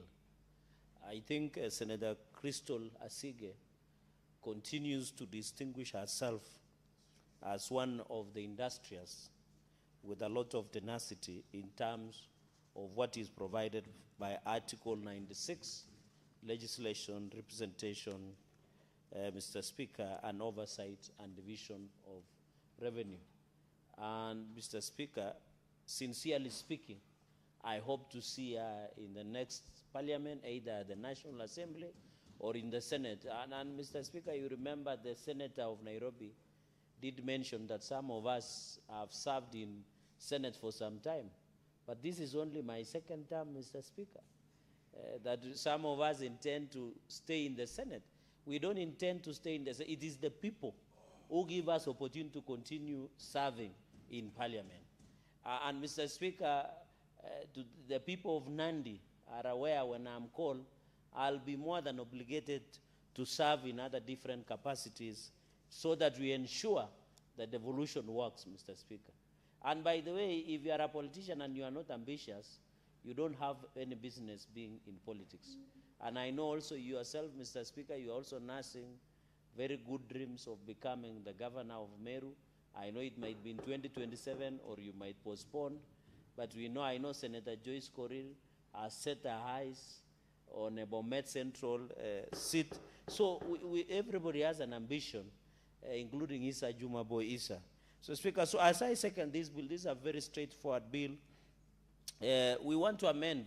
So Speaker, we appreciate that eucalyptus is one of the critical, and it was introduced with a good intention.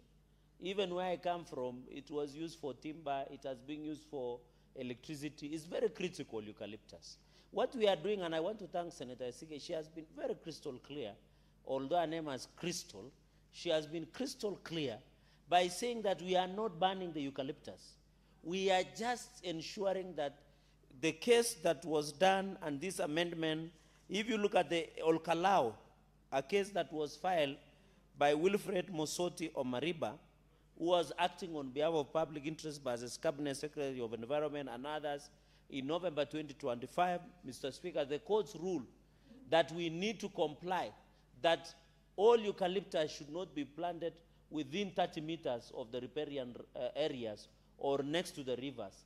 It should be where the river is 30 meters from and 10 meters from where property is. And I think what we are just doing, led by Senator Crystal, is to comply and enrich the Environmental and Management Act Amendment Bill of 2023.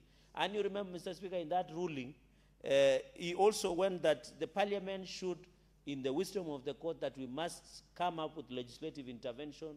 And Senator Honorable Irene Mayaka, who happens to be the chair of regional integration in the National Assembly and co-sponsor Senator Crystal Asige, have gone ahead and ensured that we comply by that, and we are happy. And I want to thank them because when I've been very passionate.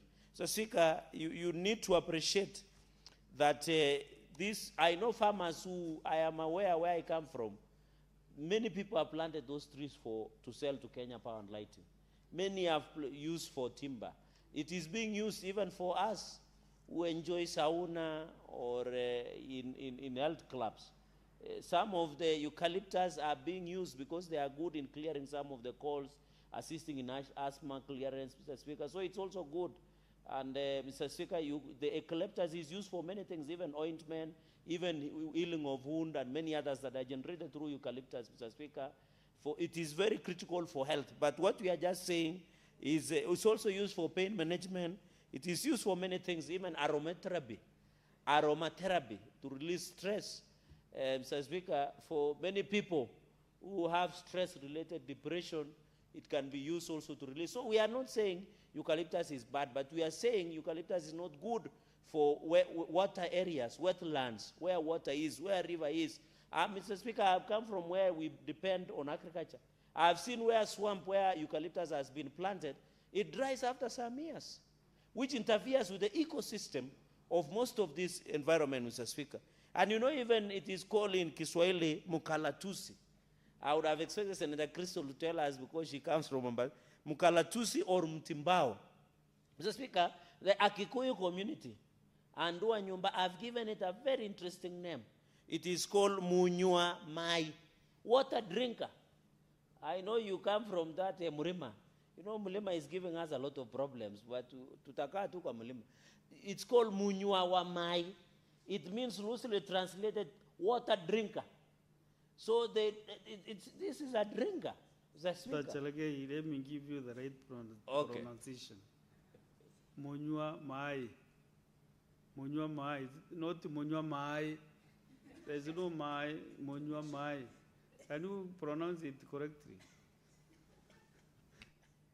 Mr. Speaker, I don't know, but I think it's just the intonation on how it's pronounced. I don't come from that region, but you have put it better placed. Because I know Munywa. So you are talking British English, but you don't come from England. Okay, I will try. It's called Munywa Mai. Loosely translated, water drinker. So the Akikuyu community has gone ahead to describe what eucalyptus is. It dries the rivers. If you plant next to rivers, next to water sources, next to wetlands, Mr. Speaker, it makes the place very dry. The place no longer becomes wet, which is very important for planting, Mr. Speaker. Mr. Speaker, you look at, because I have only 4 points, you look even at Article 69 on the obligation in respect of the environment. We must also, in principles, that we must ensure that sustainable exploitation, utilization, management, and conservation of environment and natural resources. Are you aware the President is pushing that we plant 15 billion trees? And I'm happy in the drive of planting trees, especially moving from, I think, 2% forest cover to 10%, Mr. Speaker, is to ensure, and we must be very critical, that at least eucalyptus has not been included. We should go for indigenous trees, trees that are environment friendly, that will sustain the ecosystem. And I think it is very important, even along, and that is why even in mangrove forest, along the coastline, those are the type of trees that are friendly to the environment, Mr. Speaker. And therefore, even as the President pushes, I'm happy in the 15 billion trees, apart from indigenous trees that are environmental friendly. And Mr. Speaker, where I come from, there are even trees that when you plant, they assist in even giving more water, making the place more wetter, Mr. Speaker, and that, I think that is very important, Mr. Speaker, going into the future. So I agree with Senator Asige that we must, even as we push for 10% cover of the land area of forest in areas that we continue, we must ensure that we protect the environment. And I agree, Mr. Speaker, if you have built your house next to a eucalyptus tree, they always destroy the house. And that is why courts taught in their wisdom that it should be 10 meters. I know after the amendment co-sponsored by Senator Asige, we shall be able to come with rules and regulations on how it will be implemented for effectiveness going into the future.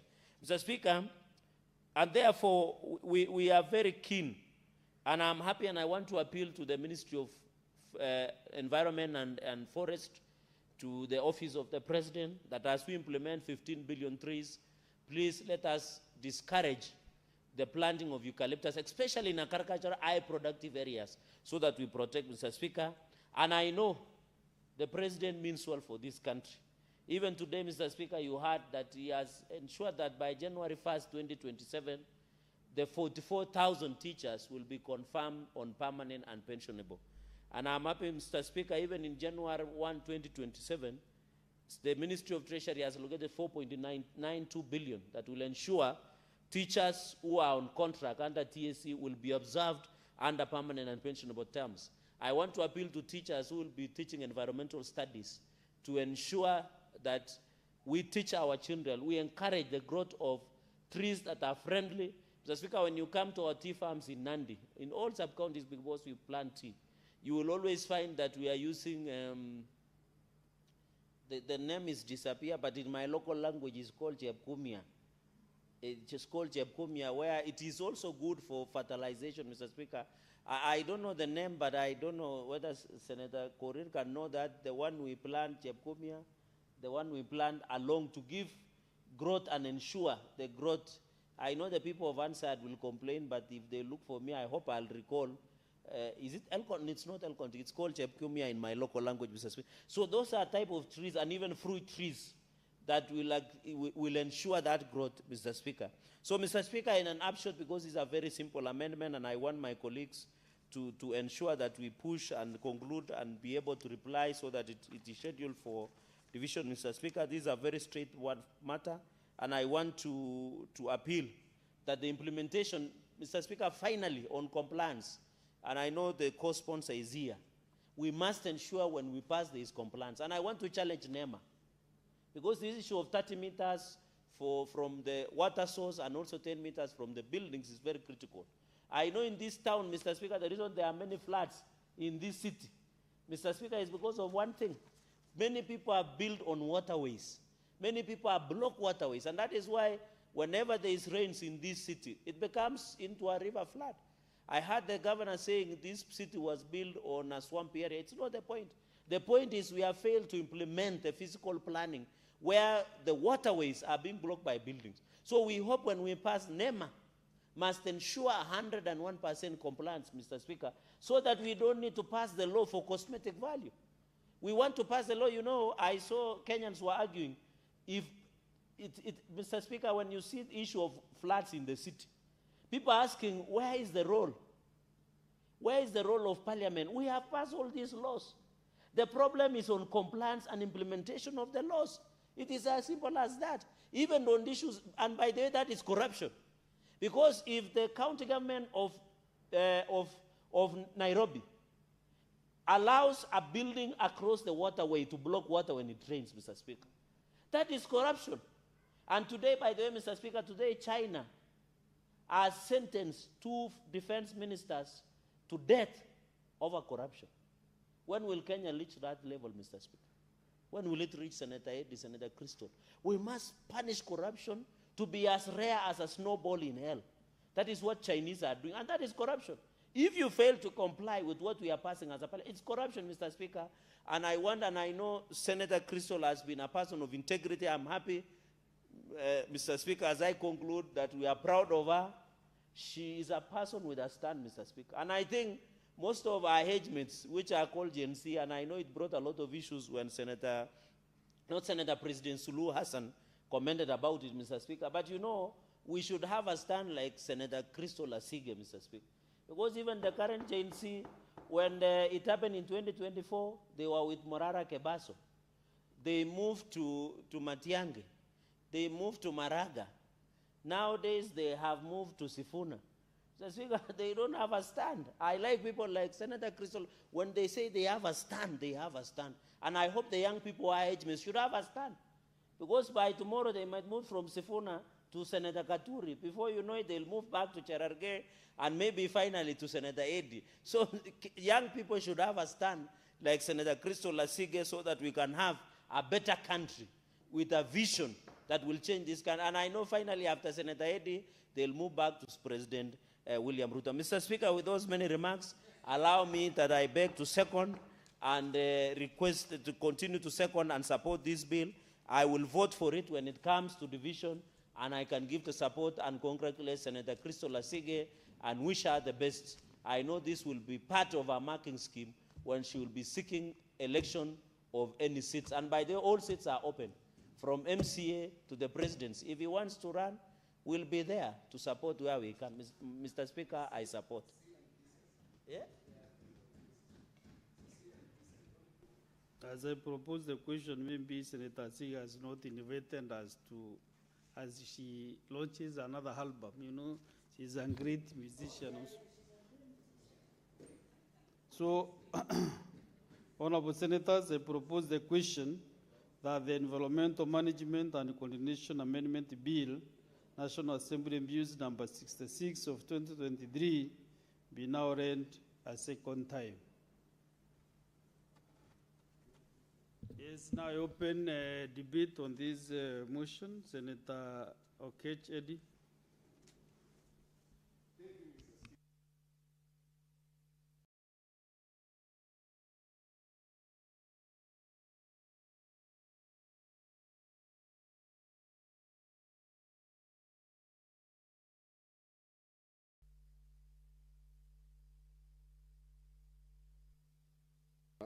Thank you, Mr. Speaker. I think this is a very good bill, and I hope that Senator Cherigai will see it to be educated by an agroforestry expert. It's debate, you know, you learn knowledge in the middle of debate. I don't know why Senator Cherigai is Mr. Speaker, perhaps one of the things that this House doesn't know is that I've been involved in tree planting for the longest. I see people getting a lot of accolades, and sometimes you don't need to blow your own trumpet. But I'm actually the founder of TRICO. Maybe you've heard about TRICO. You should come and visit my place. I came up with a model, Mr. Speaker, that helps communities to do what we call aggregation of microforests.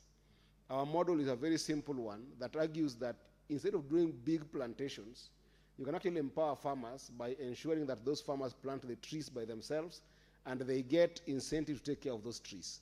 In Migori County today, Mr. Speaker, I have got thousands of farmers that we have enabled to plant only 365 trees, and we pay you an equivalent of $1 a tree a year, which translates to 10 shillings every month for every tree that you grow. And that means that we have put families, over 2,000 families that we have put in this program that are earning. I don't want to interrupt you, Senator Okech. Is it that you learn agroforestry or you plant trees? I practice agroforestry. You know, agroforestry is a course by itself, a training. Yes. I did a course. You know where I went to, Mr. Speaker. I went to a liberal arts school. Because I don't want in Yale University, where you can take a course, just a course on agroforestry in a semester. A unit. And that's why I got a lot of interest. But then when I came back to start this program, I also went to KEFRI, which is actually the best institution in Africa in terms of science and knowledge of tree growing and tree planting. They are different. Tree planting is an easier part, but tree growing is the major part. How do we get into tree growing exercises? So, Mr. Speaker, this is a very serious thing that is close to my heart. And I want to thank Senator Asige and also our counterpart, Honorable Mayaka in the National Assembly for coming with this bill. Because, Mr. Speaker, this is a conversation that has been going on. It's a very controversial conversation. And I say controversial because I am very addicted to science. And I want to bring science to this conversation. Because, Mr. Speaker, as you've seen this bill, the way it has been put, it says that we need to amend Section 42 of the Environmental Management and Coordination Act and amend subsection 3 by inserting the following new paragraphs immediately after paragraph B. They're introducing paragraph BA, which says the prohibition of the introduction, growth, or maintenance of trees of the eucalyptus species, not varieties, in and along any river, lake, sea, or wetlands. And then it says the prohibition of the introduction, growth, of maintenance of any invasive species or other potentially dangerous species, again, along those water bodies, Mr. Speaker. Now, this is what I wanted to say, Mr. Speaker. While I appreciate the essence of this bill, which is basically saying that when you plant eucalyptus trees in totality along water bodies, then it will drain water, it is a theory that is proven by part. So to the extent that we could limit this conversation to a scientific conversation, I will support this bill. But I think that if you're not careful, we'll make an omnibus bill that I'm happy because this bill now is with Senator Asige, who is a very serious scientist as well. She likes facts and database. Mr. Speaker, I think that we cannot take this bill as it has come from the National Assembly. I think we must rework this bill so it has got a scientific basis. Because this bill has just looked at the cons of eucalyptus. It doesn't look at the pros of eucalyptus.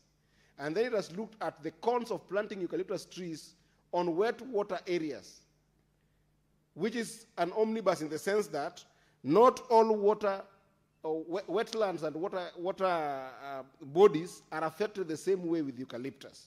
And I'll argue my case, Mr. Speaker, so that I can be able to help perhaps work this bill, so that it actually has got a more coherent approach that doesn't limit it.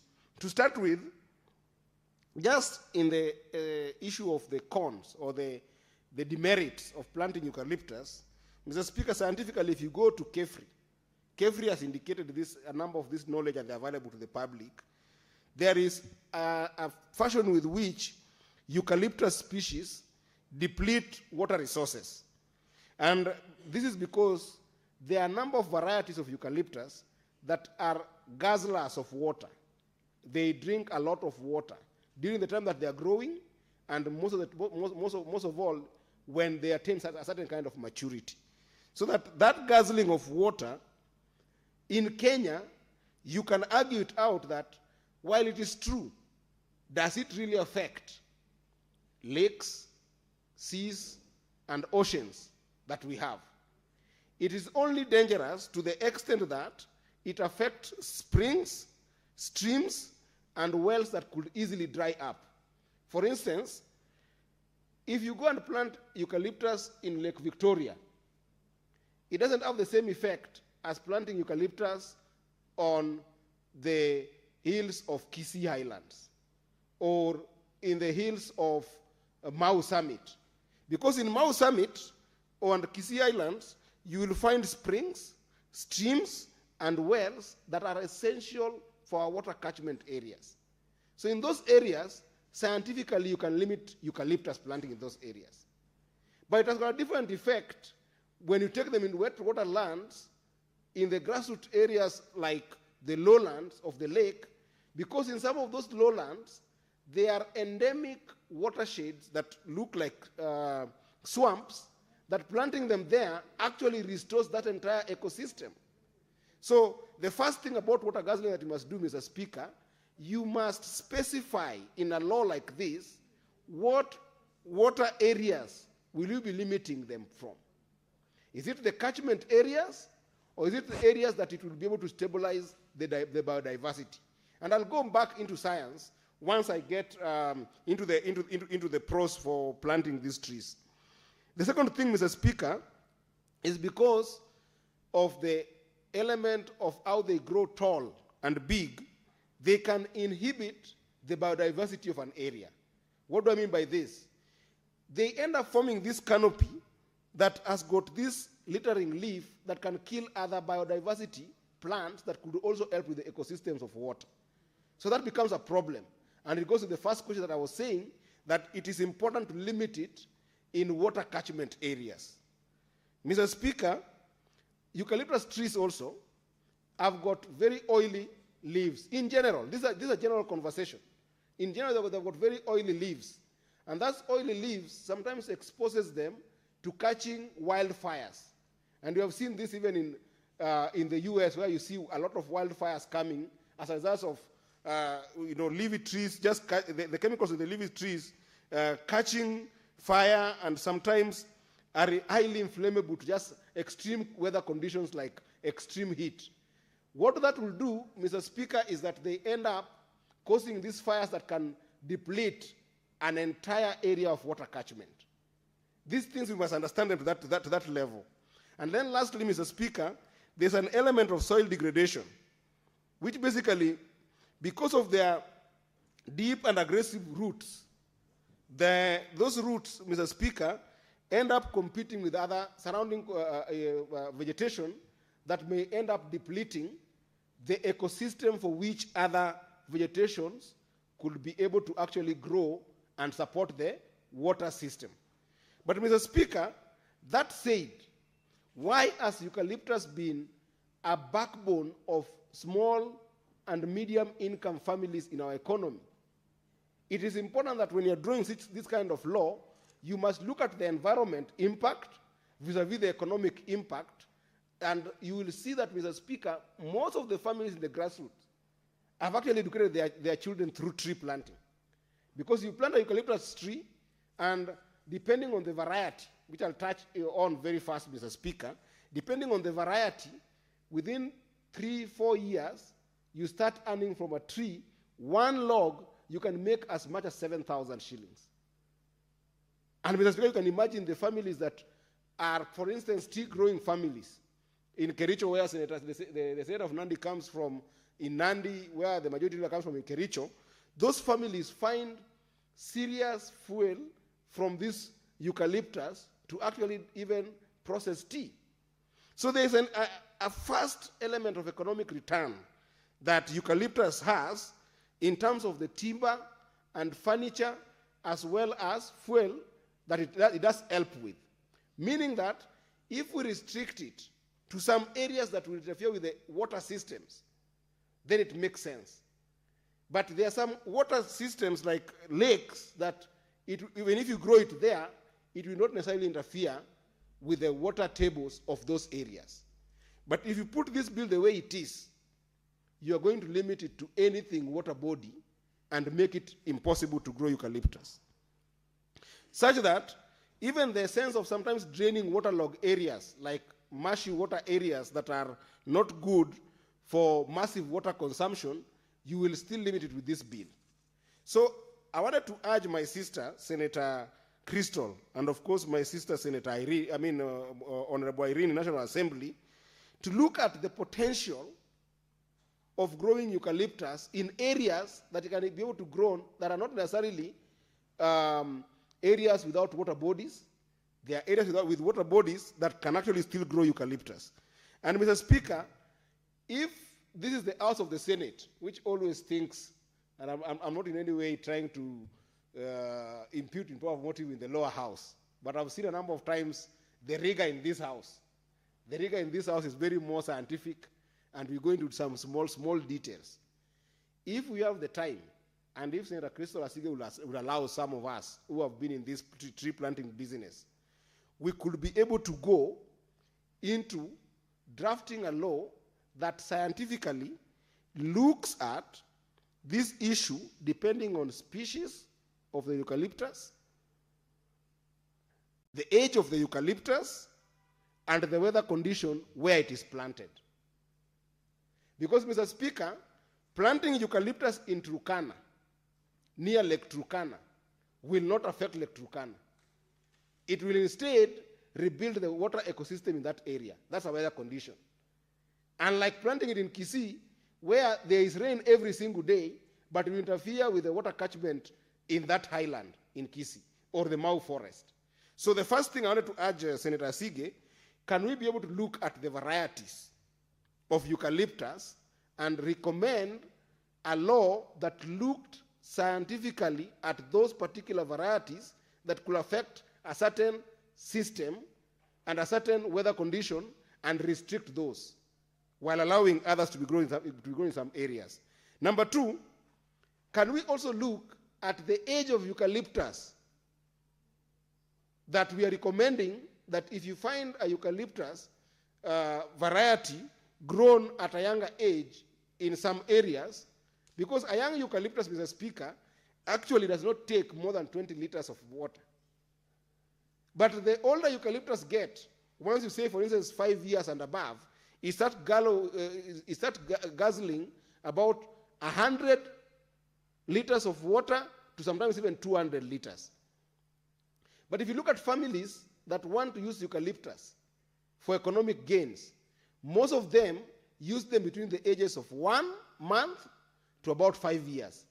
So why are you restricting a family that is using eucalyptus at 5 years For instance, if you look at Eucalyptus grandis, the species that came from South Africa, it matures within 5 years. And by that time, it will have formed about 30 meters that can be able to be sold to distribution poles that we see in this country, Mr. Speaker. If you limit it to age, then there's nothing wrong with growing Eucalyptus grandis around the lake, around a river, as long as the law says that they cannot go above 5 years. Yet at 5 years, the owner of that Eucalyptus grandis will have gotten the economic return and contribute to our economy. So age must be important to be looked at here, not just saying eucalyptus. And then, Mr. Speaker, the last one, so that I can let other people also contribute, would be to look at this thing in terms of going specific to species of eucalyptus or variety. I want to call them, because eucalyptus already is a species by itself, but the varieties that are taking more water than others.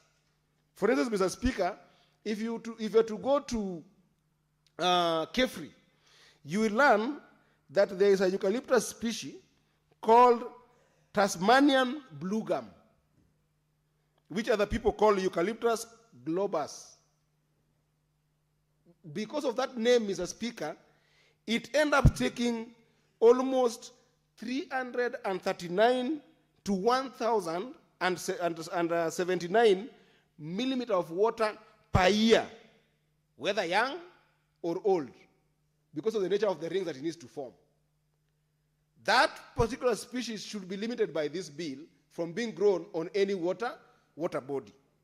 But if you come to another species here, Mr. Speaker, that we have in the country called the cedar gum or Eucalyptus guni, as specified by expert, Mr. Speaker, this one has got a very popular florage that is very good for developing good poles for distribution and sometimes also transmission, Mr. Speaker. But it requires just regular water.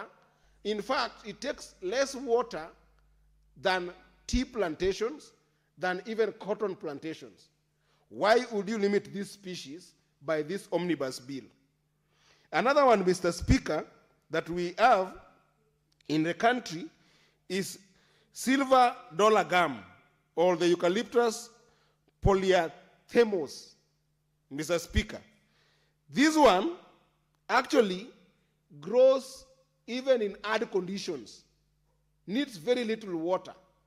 If you look at other things that we grow, like even Mirai in Meru, Mr. Speaker, the Mirai in Meru takes more water than this silver dollar gum. Why would you want to limit this species? Well, if you look at another one called river red gum, or Eucalyptus calamadulensis, this particular one takes about 500 gallons of water. That one you limit it, because that one will take more water from our river sources, Mr. Speaker.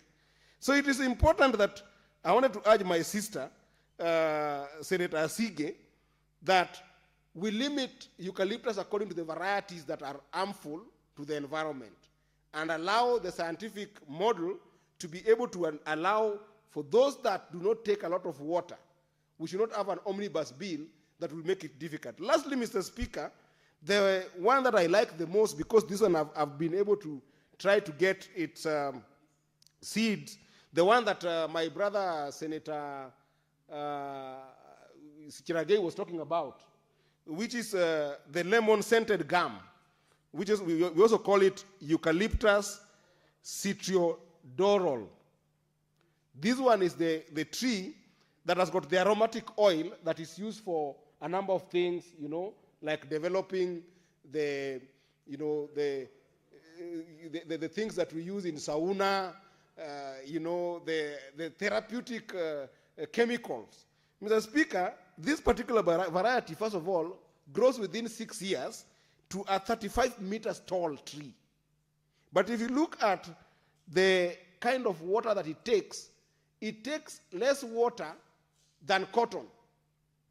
In fact, it is a drought-tolerant tree of eucalyptus variety that is highly recommended in any temperature of our tropical environment. So if you pass this bill by saying that we are going to prohibit any eucalyptus species, not variety, species, you will be doing injustice to a very highly valuable variety of eucalyptus, this lemon-scented gum that could give the economy a lot of money and has got nothing to do with the interference of water table on the environment. And Madam Speaker, sorry, it will be very, very unfair for people already doing this to miss out in cashing out from this. So I support this bill, but I will support it with amendments that are scientifically based, because this is the house of the Senate, where we do research, where we depend on data, where we depend on science to be able to make decisions in lawmaking and putting up legislations that are not necessarily prohibitive to opportunities of economic magnitude like the trees that we have. Therefore, I will be bringing some amendments to look at the scientific element. If my sister, Senator Sige, will agree.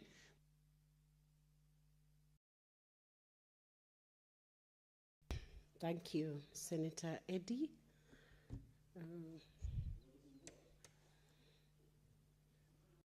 I'm trying to get the list of the speakers who are interested in contributing to this debate.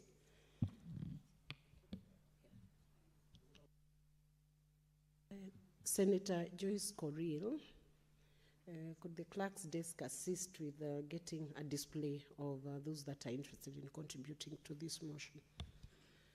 Thank you, Madam Speaker, for allowing me also to contribute on this very important bill that has been brought forward by Irene Mayaka, member of the National Assembly, and Honorable Asige, a very, very strong lady from the Senate.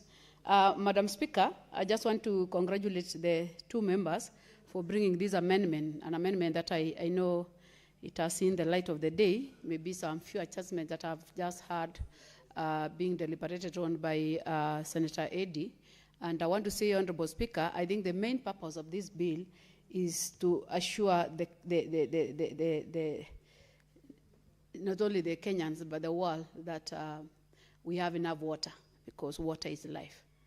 I think that is the whole essence of this bill, because at the end of the day, we are not against plantation of the eucalyptus, but the main purpose is to make sure that we have enough water along the rivers. Honorable Speaker, we've seen the dangers that has been brought forward by this type of species. This is one of the species that we cannot ignore because it's majorly used even within these premises, Madam Speaker. You find it's very decorative because of this species, Honorable Speaker. I want to say that it is one of the pest species that can be used by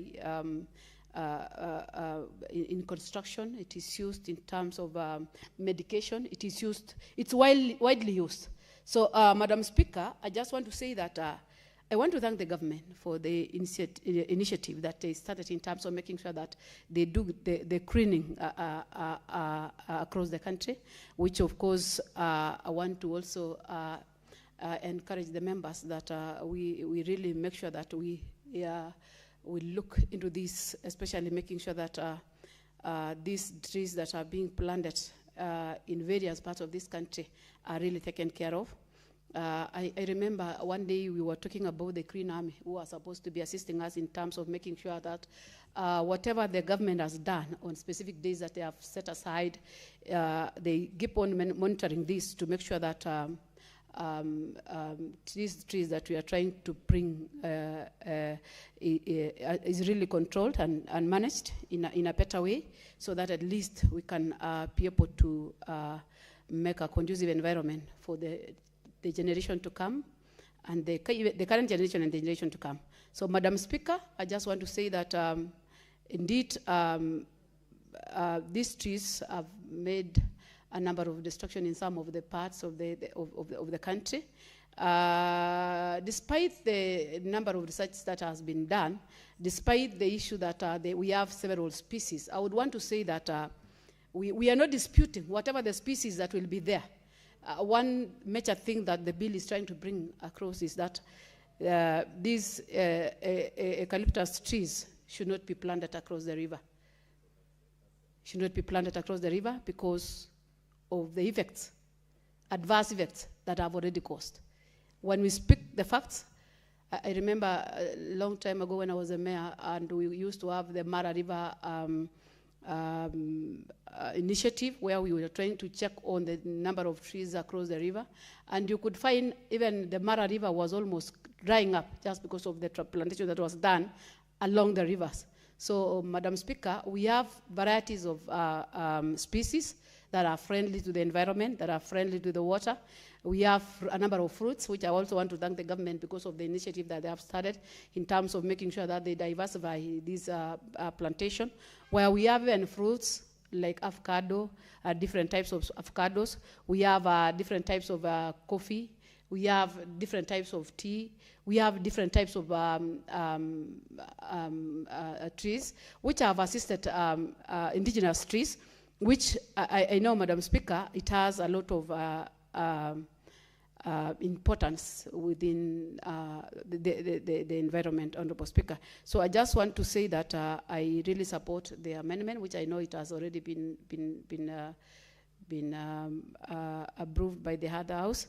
It's only that the main challenge that we have in this country is the issue of implementation, which I want to believe that even if we are going to approve it and leave it lying, Madam Speaker, we will not see the change. But unless it is implemented, which I also want to thank this House because of the committee that the ad hoc committee that I think it is in the process of being established, to make sure that at least a number of resolutions that are made in this House implemented to the letter.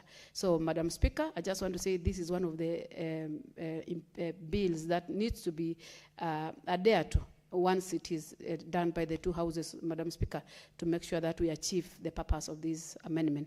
Otherwise, I beg to support. Thank you. Thank you, Senator Joyce. Senator Dan Manzo, you're next. Thank you, Madam Speaker. Madam Speaker, I've risen to support my sister on her amendment, but I want to indicate to her also when it comes to nature and the environment, and for every species of a plant which is on earth, God has put it here for its purpose. I remember one time Minister Mishuki, when he was a Minister for Environment, without really a proper law, he issued an executive order that these trees be cleared from several places where they were causing reduction of water. But the way the world is made, Madam Speaker, there are places which are waterlogged. There are places which have too much water, that every day it has to be taken away to balance the nature, and that's what really happens. I want to agree with Senator Eddy, and we should make amendments to zone so that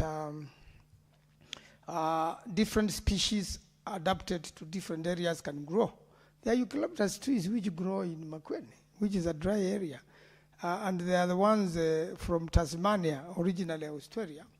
And they grow in dry areas and behave like a dry tree, you know, a tree which is adapted to dry area and take very little water. So we need all that data, and the forestry team have that. And then there are those which take a lot of water and grow, you know, in places with a lot of water.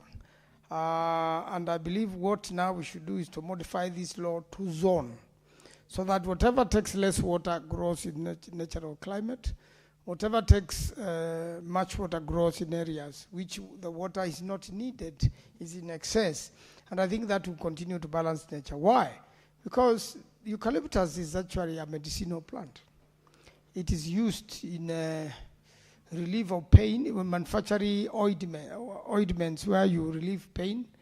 It is used in, it is largely used in saunas, which are quite a number in the world. Not everybody has a privilege of visiting a sauna, but those who have that privilege in golf clubs and many other places, and in big hotels after long travel, or it's even used for treatment of colds. Therefore, a plant which can be useful economically, and also many people grow it for firewood. It is the main tree used to do, electricity poles. And even when now they have tried to do the cement poles in an effort to conserve environment, you have found that the cement poles are very unreliable in many ways, and may not be ideal in certain places because they also have a metal supporting them. And therefore, this is a poor conductor, and therefore electricity cannot run through the poles which come from eucalyptus tree. And therefore, it has its place in nature. And I think what we should do now is to zone and get it right in the right places. And I'm encouraging Senator Sige to frequently visit saunas, and she'll get that good scent. And sometimes it's good when you are catching up a cold. It leaves your skin very nice. By the time you live there, it heals, skin rashes and things like that. So I want to plead with you that you allow us to work on this bill so that we can make amendments so that we allow zoning, so that everybody feels well, and that we don't make a law which tends to compete with nature or to compete with the original God's plan when he was building the earth, because he brought in so many species of everything. Every small thing on earth, even anything alive. That's why you have the law that do not kill.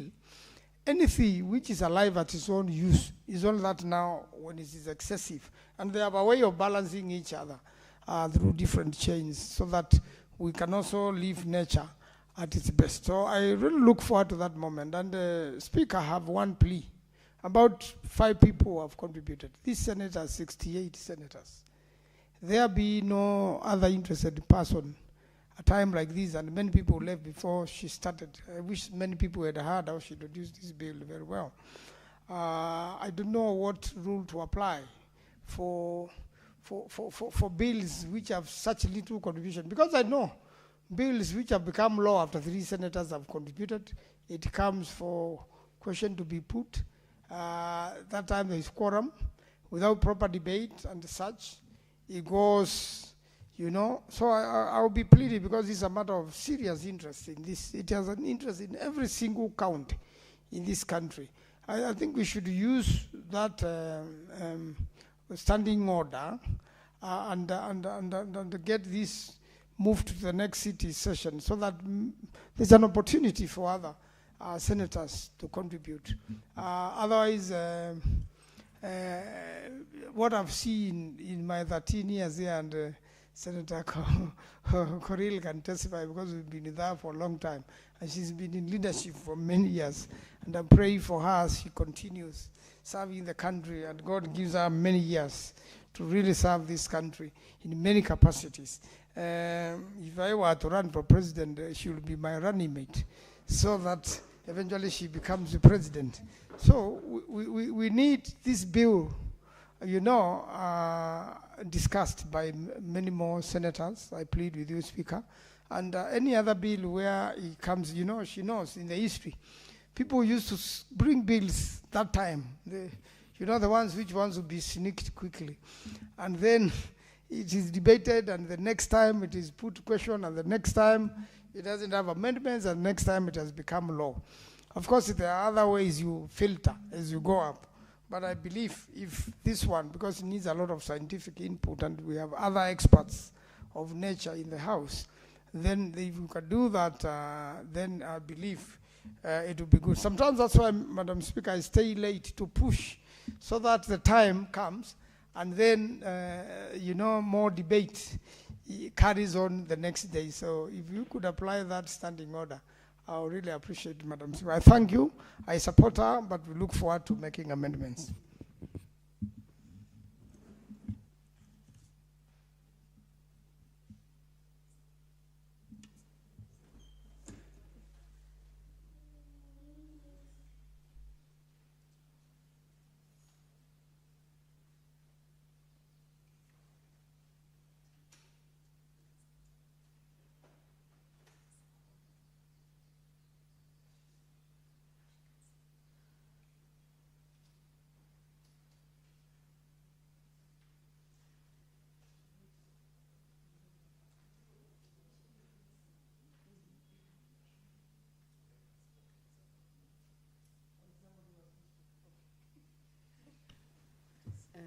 Do we have a mover for that motion to adjourn debate? Yes. Senator Mulgo, you can proceed to take the mic. I beg to move that the debate be now adjourned pursuant to Standing Order 110-1.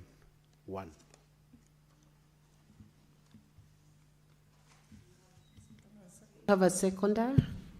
Who is the seconder? Senator Mulgo. I can second. My seconder is Senator Makueni. Senator Manzo, you may proceed. I do. What's your point of order, Senator Christo? Thank you very much, Speaker, for giving me an opportunity. Just before Senator Manzo carries on, Speaker, I am persuaded by his debate and his request that I don't seek to finalize today. However, Speaker, if there is an opportunity that this bill or the continuation of this debate can be placed on Tuesday's order paper, Speaker, where there will be more members rather than later in the week, which is closer to us going on recess, where we may find ourselves in the exact same situation as we are now. So, Speaker, mine is just to request kindly that if we are to adjourn debate right now to allow for more more senators to speak next week, that it be put on Tuesday's order paper, where we are set to have far more delegations in the House. I thank you. Senator Christo, I think it is in order that we proceed with the moving of the motion. Then the scheduling can be organized together with the clerk's desk and the Senate Business Committee, but there is no harm in your proposal. So we proceed to have the seconder second that motion. Madam Speaker, I do second. Thank you, Senator Manzo.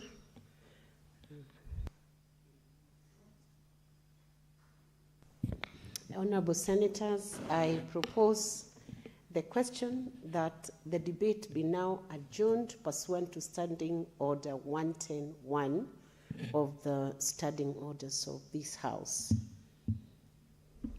Honorable Senators, I put the question that the debate be now adjourned pursuant to Standing Order 110-1 of the Standing Orders of this House. Will as many as are of that opinion say aye? Will as many as are of contrary opinion say nay? The ayes have it. So the debate is now adjourned to a later date, preferably on Tuesday, to be scheduled on Tuesday.